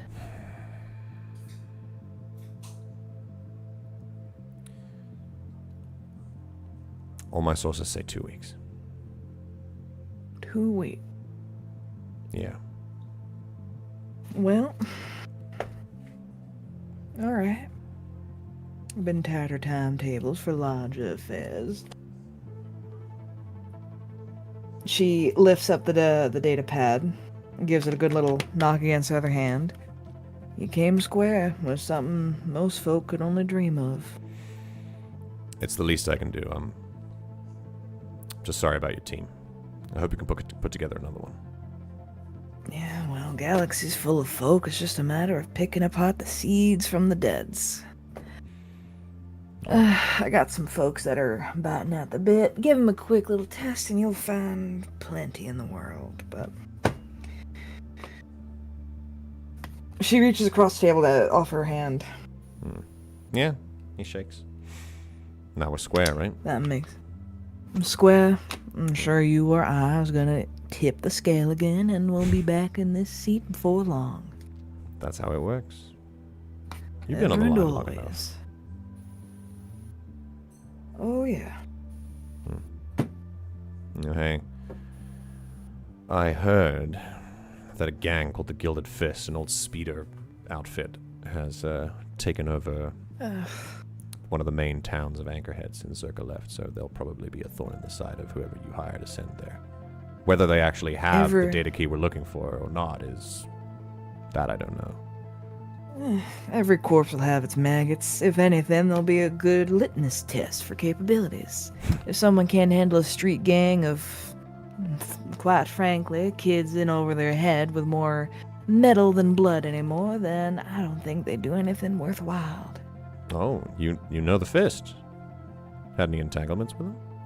They're only on Tatooine. Well, they're only on Tatooine, and so was Zerka for a bit, trying to dig up most of the sand like it would turn to gold. Anyone working, at least tangentially, with their logistics would hear about it. As you have, as most people in this room probably heard about the great failure that was Anchorhead.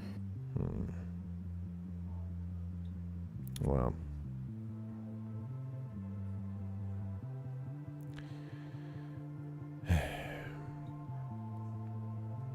You seem troubled, Nahad. yeah, just wondering how you're going to pull this off in 2 weeks. Same way most folks survive anything. Adrenaline's a great motivator, and between that, a cool head. All right. Well, you can take this. He gives you a data stick that was plugged into the pad and hands it over to you. That's where all the briefing is. I took the liberty of adding the random job for it as well. If you want to follow up with this crew, if they show up to be capable. Who knows? Force has got a strange way of working nowadays. Maybe face will align. She goes to stand up, like putting the data chit into like a pocket. He smirks and says, "The Force." Don't tell me you're a believer. You see someone lift up a couple different hollow cards without ever touching them, and suddenly there's no believing. Same way you don't believe in gravity. I don't know. Yeah, weirder things. Weirder things happen. But, hey, best to pay the respects to fortune before it decides not to favor you anymore. Good seeing you, Seku. As ever, Nahad. And she goes to walk away, offering a wave over her shoulder. Yeah, And as she moves through the door, her otherwise easygoing expression gets a couple of those stress wrinkles as she returns to writing obituaries. All right, stop here. As you stop, there's a no, that's fine. That's fine. This was planned anyway. You see Nahad kind of called next, and someone gets up and walks across to the table to start a new deal. And out of those 3 people that were in the waiting group, you didn't recognize 2 of them, but one you did. A human woman with as depicted, with like long bangs and some wings that go down the side. She's got quite a sleek look.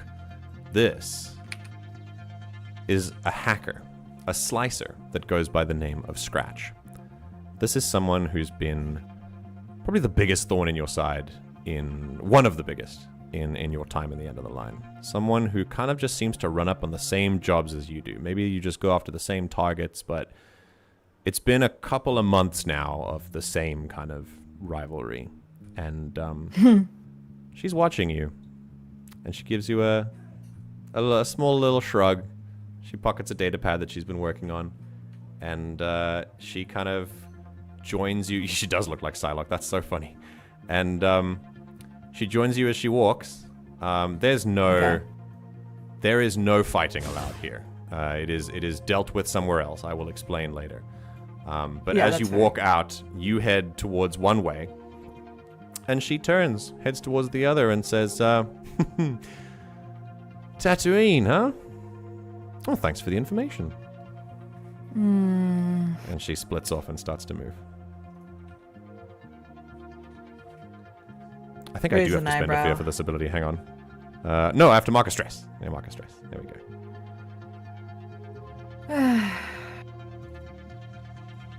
She's gonna look up real slightly at like the mountains around him, and internally, not externally, she's gonna go, "Oh, that force better be real, and it better criff and be playing the same game I am." Now you can intervene and try to stop her. In some way. Ooh, I thought that was just a narrative thing. No. Of course, you can do anything you want. But it depends, because she's trying to leave now. So if you want to do something to stop her, you can. But violence is gonna be a no. Oh, who needs violence when I have words? What was her name again? Scratch. All right. Yeah. Scratch.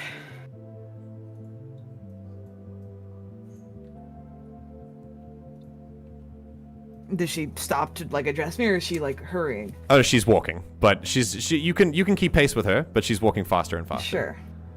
And I'll put you on. I'll put you on the narrative. Brief refresher of history.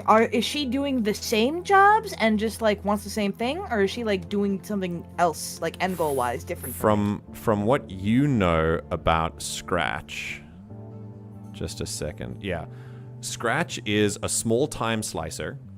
Who you've kind of had the chance to sort of get a beat on her. You don't really know why she wants to do what she wants, but she certainly wants to get rich. Whether she has an underlying motive for that, you don't know.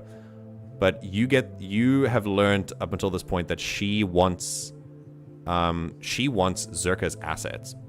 And as a slicer, the best way to do it is subtly. She is trying to piggyback off of Zerka transactions and get rich by basically doing very little, putting in her programs, and then they're just sending her money like every month. Okay.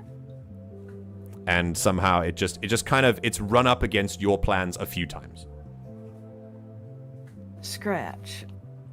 As they get further from people, she's not trying to you still follow it. bleed information. Yeah, because it's evident that you want something, and it's evident that I apparently have a bit of juice to me, enough that you keep on appearing. Not faulting a woman for knowing opportunity when it strikes, but rather looking to ingratiate yourself as well as my own. I know how good you are, and I know how good you want it to be. Is there a blaster pointed at my back? No, there's not. In fact, she offers both hands forward. Good. Didn't want to get you in trouble there. Far from it. You've given me no reason to have a blaster unless you've done something to earn it, in which case I think we should be more candid with one another for this relationship. Alright. Well, then I'll start. To me, it sounds like I just found out where your next job is, and you really want to stay here and let other people do all the work for you, which is kind of where we differ. So, I think maybe I'll take a trip there. Kind of, maybe beat you to the punch. How's that for candid? Is that? She keeps walking. You got a chip on your shoulder with me. You got a big chip, seeing that I don't leave here very often. At least to you, which, understandable. I keep my off-world visits a bit to myself, as any woman would want to keep her affairs in order. Are you afraid I don't have skin in the very game I'm playing, Scratch? That's your business. But so do I. Oh. And I'm just here to make my living. Same as you. Oh, but you want more than a living. You want a living with a proper payoff. You want to get the money that you know you're owed. And quite frankly, based on the fact you overheard that in the dealer's den, and the fact that you're still talking to me with an evident fire in you to say that directly to my face, I think you know that follow me will get you what you want. But you got an interpersonal issue with me, and quite frankly, I can understand it. But I think that issue is stopping you and I from benefiting.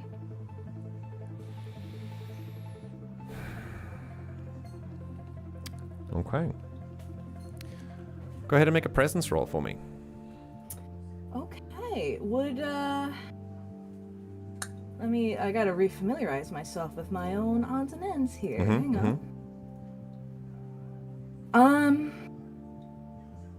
May I spend 2 hope things? Is that a thing you can do? If you want, Like, if you have 2 separate things? Yeah, you can spend them both at the same time if you want to, yeah. Okay. Depending I'd on like what to they are. spend a hope to activate Weight of Authority. Okay, And I would also like to use a hope to use experience Diplomat. Okay. Can you post Weight of Authority in chat? Of course. Okay, you can have your rally dice. That's a d6. So that's outside of the regular advantage die. So you would have to go plus 1d6 down on situational bonus. Yeah, that's fine. And so you spend a hope to add that, and then you can spend another hope to get your experience bonus as well. It's So gonna be a big roll. Diplomat, and then 1d6. Okay, I think it's good to go. Let's see it though. Okay. Did it work? Oh, we it were gonna roll worked. poopy fart. Oh, it works. That's a 2 plus 1. That's a crazy. Dude, roll. I just suck whenever I'm doing something. The narrative is like, no, die. No, I think sit- what's the thing is though, it is with hope, so you do get something out of it. Let me quickly go to Scratch here. Yeah, she's a difficulty 15, so it doesn't succeed. But I want you to know, with hope, I want you to get something from her. So you can still gain a hope, so you only spend 1 hope as part of this roll. and I want you to tell me what's something about her. What is her problem with you? What is like? You feel like you've got her pegged now, and she's gonna now basically reveal that, even if she's not ready to. I think you're kind of propositioning her to work with you instead of against you. Is that what I'm getting? Yes. Yeah. I don't think she's ready for that yet, but you've kind of made an impact on her. So I want you to tell me, what is her problem with you? Why does she rub up against you so many times? Giggity. I think it could basically be, my initial thought. How young is she? Oh, like early 20s. Very, very young slicer, but very talented. It could be a simple fact that, like, Seku Smoo worked with someone close to Scratch in the past. A father, a lover, a sibling. Ooh, okay.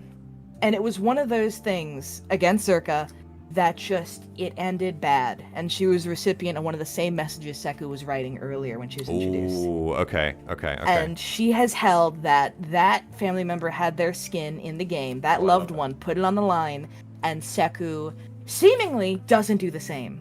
Yeah. That's what I was getting at as well. Okay. Hold on a second. Okay. She looks at you and stops just for a little bit. And you're now kind of in an empty area. There are many people back around. You've just kind of entered an alleyway, and she turns and says,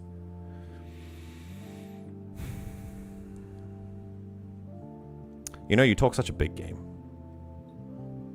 You everyone knows here you're going after Zerka, all right? Whatever reason you have for that is your business, but you just sit here and send people off to die. That's not really something I see as a sound investment for my skills. I'd rather think if you want something done right, you do it yourself. And before you challenge it, you should know I know. I know how your jobs end. I don't know how many you've succeeded at, but I know that plenty of them end in death. And I've lost enough people. I'd rather not lose any more. Least of all, myself." Well, Scratch, I think it sounds like you're a very reasonable woman, taking calculated risks based on the world you've been seeing. By no small account, the apparent world that I keep putting forward. And quite frankly, if I had to follow someone that would send folks off to die regularly, I wouldn't follow them neither. In fact, I might even annoy them, rub it in their face that they're not careful enough, that I'm hearing it, and that I can keep plucking from them what I want, so that way they can keep being reminded of those failures over and over. And maybe you just need to take the hint. Maybe you're not cut out for this sort of thing. I think that much in the same way, it didn't appear that you were listening to me. It appears that I might not be doing anything. And based on what we just saw, you were clearly listening. And you know what? Today, I'm gonna ask that you go and take care of yourself however you need to. If that means you head to Tatooine and you get in there, you get that data chip that you insert into their computers, you get a good payday from this, Criff, get to it with what little it means my blessings. I won't be interfering with it. But sometime soon, I'm going to be putting more than just skin in that game. And when my blood is flowing, and you see me crawling back here, missing a leg, missing an eye, missing something of me that you can see, rather than what's invisible and eaten away at every day, you and I are going to have this conversation again. And we're going to be trying to make it square.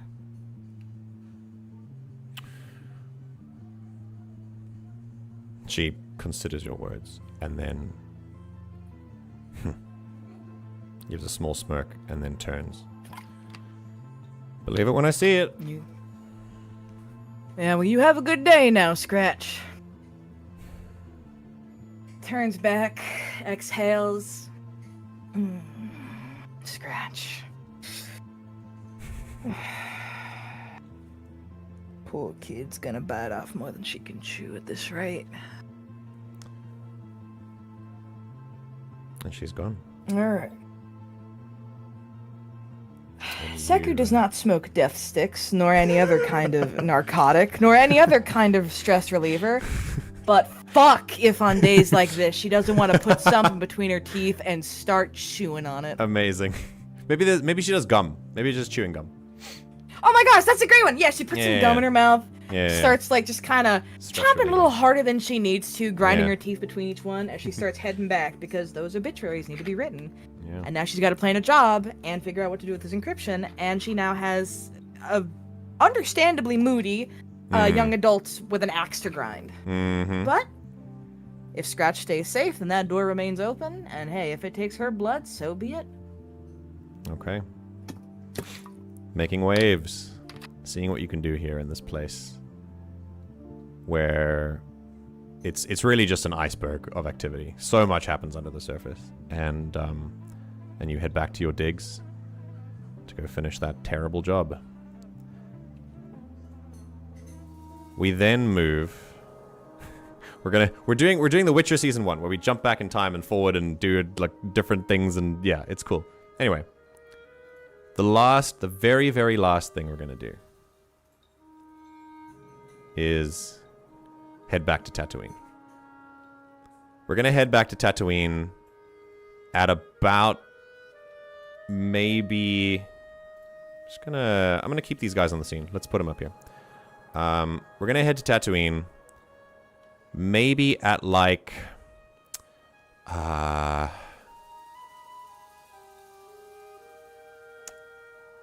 maybe like 30 seconds before all of the shit broke out near the main door that leads to the Dune Sea. Things are a little bit quieter. And I want to know, there's a person in Anchorhead that needed a little bit of help. Was it moving a heavy thing? Was it talking to someone on their behalf? Was it fixing a fight that they were having? What were you doing 30 seconds before hell broke loose, Pep? Well,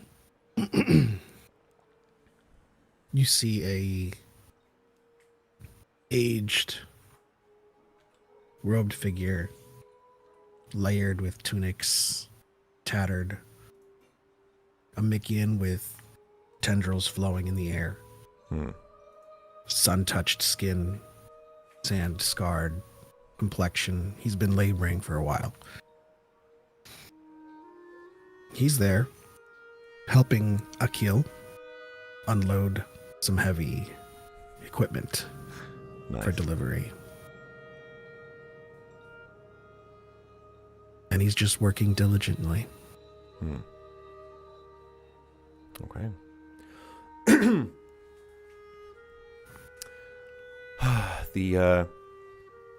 What species? Human? Not Akil? you. Yeah. He's human. Okay. Akil kind of stands up, wipes some sweat from his brow, and goes, okay. Should be all of it. I mean, I can probably do the rest. It's the least I could do. Well, I appreciate it. What did you say your name was again? Just call me Shin. Shin. Well, it's been good to meet you, Shin. Here, for your trouble. And he hands you 2 credit chits. No need. Just keep it. You sure? I'm sure. He pockets it and gives you a strange look. You are not really like the other people we see here. At least not the ones with cybernetics coming out of every orifice. All I did was move a few crates. Nothing of note.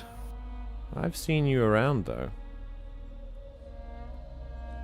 You look around for any help you can give, no matter how small.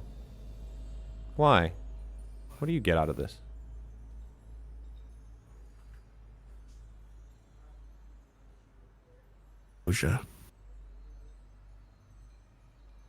Maybe even the rest of my life. It's all a riddle, hoping to unravel. Okay. Well, Shin, you're all right.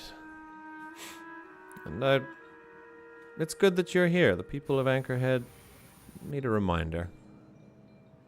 There's goodness here, at least I've found in my years here. The people are kind,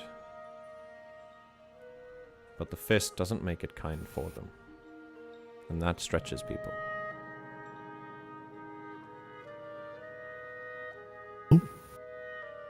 Sometimes kindness only shows when you show up to find it. It's not just gonna come knocking on your door. Couldn't agree more. Hence you.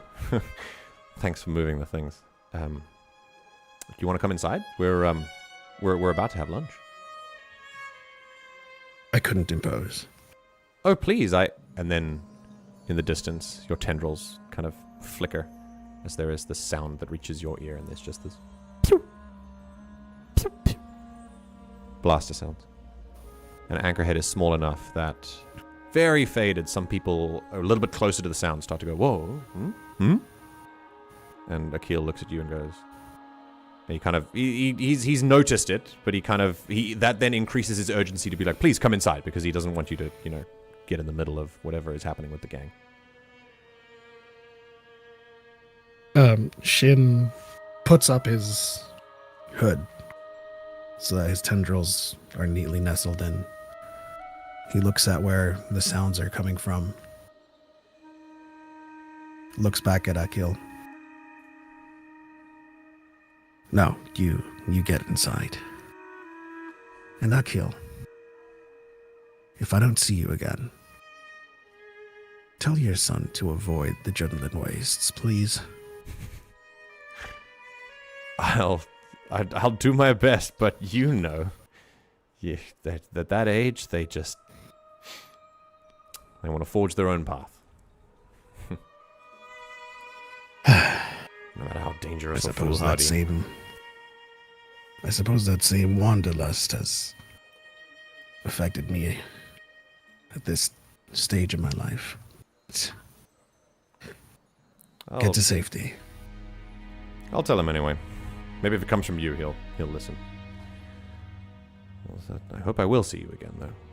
That offer for a meal is always open. Consider it. And then Shin starts to dart off towards the noise. He watches you go for a moment and then heads inside. And you move to where you see a group of individuals very suddenly and without warning in over their heads. Until finally, you find something bigger to involve yourself in. At least for the moment. And that is as good a place as any, I think, to end session 1. Just shy of the 4-hour mark. Thank you, everyone. I have one thing to do, and that is Scratch's ability. Because she was allowed to escape, I gain 1d4 fear to use for whatever she wants to do. Oh, and no. that is 4! Dunk, dunk, dunk, dunk! You Scratch. That's exactly what I needed. And that sets us up very nicely Oh no. for session 2. Man. Okay, listen. Oh dear. Listen. We're gonna let's quickly chat. My intention, all right? I hope you guys enjoyed that, by the way. I hope that you had a lot of fun. And very especially for Pep and Blue, my goodness, your patience is legendary. And I'm also, I said it before, and it was really throwing me off because I was constantly focusing on, come on, I've got to find a way to involve and gotta move. Come on! And it just, I'm so sorry that we took so long to make it to your to your bigger parts, but I hope that that your introductions were both organic and that they were kind of, at least a little bit worth the wait. For let's see here. Yeah. My original intention was to kind of I don't know. I think it's the one thing I have never been able to get right in maybe 12 years of being a GM. Has it been about 12 years? I think it's been about 12 years no, I'm lying. It's been about 10, almost 10 years of being a GM. Is that the ability? Hang on a second. I'm not. I need to be in Discord here for that to show. There we go. The ability to accurately predict how long something is going to take is something that I just struggle with every single time. And sometimes it's fine because the group is together, but it's very especially different when the group is separated, and especially separated in a way that we all agreed was like narratively organic, like it made sense that we didn't want them to just kind of all come together spontaneously. We wanted to introduce them in a staggered way. But yeah, I was I hope that at least for you, I hope that playing gangsters was fun, and also that once you got your chance to introduce, that I hope you got a good thing out of this, and that this. I think we all understand the need for narrative build-up. Okay. All right. So don't need to worry. I will take that. I will keep that in mind. But for at least the time being, the way that the story did unfold, I found very interesting. I thought all of you guys did great in your respective moments, and I think this gave me a lot to build on for the next session for sure. My original intention, and I knew this. As soon as I started building up Anchorhead in like a bigger way, I was like, I was kind of fighting this little voice in my head that went, it's not going to finish. It's going to keep going, while I was planning it even. And I found that my original intention was to just go through Anchorhead like smoothly and just get through it, and then actually get the group off and to Lothal now in this session. And the more I wrote about the session, the more I realized this might stick around for a little longer. Yeah. Which at least will be the first thing next session. Yeah. What's that? It'll be the first thing next session, at least. Yes. What do you mean? What, getting off world? Well, you need the data key, unless you don't want to go for that, because that's the next thing you need to go and find. So I gotta get the data key. So we still have one thing left in Anchorhead to do, but at least the hyperdrive is there. So that's cool. We'll see what you guys decide to do about that. I think that'll be really interesting, because this is definitely going in a direction that I wasn't, not that I didn't plan for, because I learned long ago not to plan for outcomes, but it was definitely out of the possible ways that I thought that I was kind of thinking, wondering this was going to go. This is definitely not one of them. So this is very exciting. I'm pretty good at that. We're gonna, you guys have been very, very good with the system. I like that you've been working with it really nicely, and things are, at least the back and forth of the spotlight was flowing well, so that was cool. Yeah. Does anyone have anything they want to say before we end things out? Any thoughts? Anything you liked? Anything you want to be slightly different? Anything? Please speak now.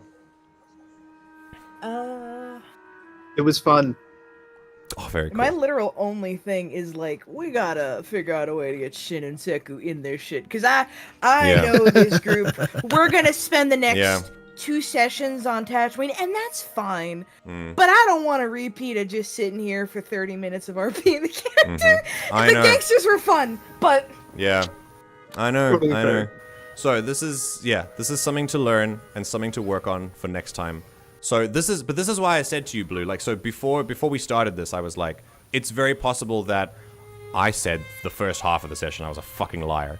But I said it's very possible for at least the bulk of the session that that you won't be here because unless you want Seku to be on Tatooine.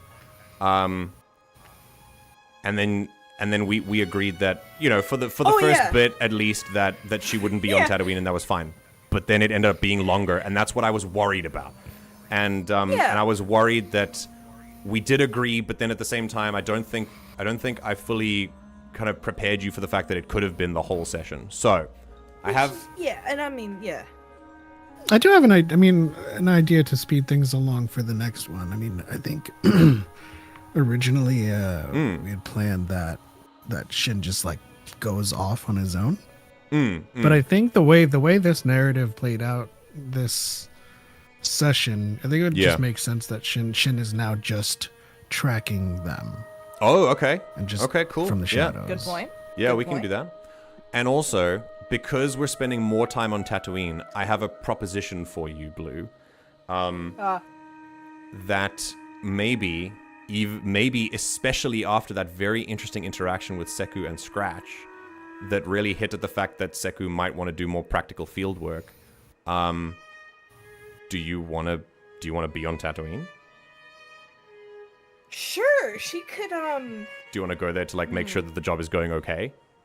And then and we can see. I don't know if Red's like, hey, this is going well, or if it's been like, well, these are also unproven dudes. Like, I guess I gotta go in and make sure they don't fuck it up, because otherwise everything else is fucked up. Yeah. That's definitely. We have that in the narrative too. I mean, as soon as they were breaking out of that room, Taters calmed Red and like, we have a problem. Yeah. Yeah, it could be that like Seku Smoo was nearby and Red's like, oh, I should probably get the boss in on this. So it's gone a little sideways. But I also like the idea that he's not aware that you're here, like, because that would put a lot of pressure on him. So maybe he's like, okay, I gotta go help, and then he walks out and sees you, and he's like, huh! Or maybe he doesn't know what you look like. We could talk about that as well. Yeah. My point is, we can always, Yeah. There's always going to be a risk, and I think for people watching as well, this is something that I think is an important thing to realize. Now that you can see it in practice, you never know, GM or player. And the thing is, because you don't want to rush the players that are there, because they're also experiencing the system, but you also don't want to leave the other players hanging. This is why we make sure that when we introduce a party, it's as fast as possible getting them together, because otherwise it's going to take a while. And unless you have a group that's like really okay with it, I think anyone would be bored, just kind of not being able to involve themselves at all, especially if it's gone on for like the whole session. And God forbid if it goes on to the next session, because again, if we go with what we originally planned, Seku's not even on Tatooine, so she won't be even there for the second session either, which is like ridiculous, because she's an entire player and we only have 8 sessions. So this is something really important to learn for your own games, is to pivot this immediately if you realize that this is what's happening.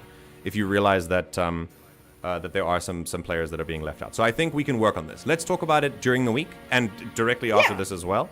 But for now, I think we can work this out. There's no problem that is not solvable if we continue to talk about it. So I think we can.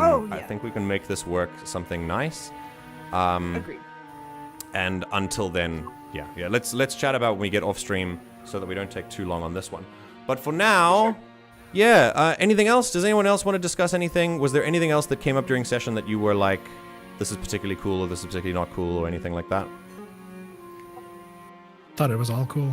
Okay, cool. I do think, at the very least, that the events that happened in session, aside from what we already talked about, were very nice. I thought some of the things that came out of it were awesome. I loved some of the improv that happened with like creating NPCs and weaving things together. I thought that was very cool. The way the roleplay happened was great. I love all of your voices that you did for them. All 8 of them, Taters. They were great. And I think I'm just sorry that Nick never showed up. I'm sorry. Yeah, we just you can't have it all. You can't have it all. I think that's where we'll end it there. So, for the rest of you, I'll talk to you in a second, and we can see if we can work something out together about how to work this into session 2. But until then, I think we can say goodbye. So, Goodbye. thank you everyone. Thanks for being here. I appreciate your effort and your patience and your good roleplay and all of that other stuff. And that's it. Say goodbye, stream. Goodbye, Goodbye, stream. All right. I'll see you guys. May the in a force be with you. And also with you. Very good. Right, everyone else who was here, thank you for being here and for sticking around with us. I hope that you had a good time here and that you thought this was fun. Hope that it makes you want to catch the next few episodes. As I said, this is a learning tabletop. Now, we do play tabletop and we have fun, but it's a learning tabletop. I specifically chose this to be a tabletop where I could be overwhelmed, or we could make mistakes, or we could make decisions that aren't really that satisfying or cool, and we can work on them. That's the most important part. So I hope that you are taking something from that, and also finding that the campaign itself is fun as well. So, with that said, I hope that you have a wonderful day, no matter where you are or how you're doing. If you're watching the VOD or if you're watching live, thank you for being here for as long as you were. I really appreciate it. And we will see you all next week. No, not next week. We're taking 2 weeks. We're taking a week off and we'll be back the week after next. So check the Discord. The schedule will be up on YouTube for when the next episode will be, but it'll be in 2 weeks, but the same time as we did it now. So I'll see you in 2 weeks then, where we'll do it all over again. Take care of yourselves and stay hydrated. Goodbye.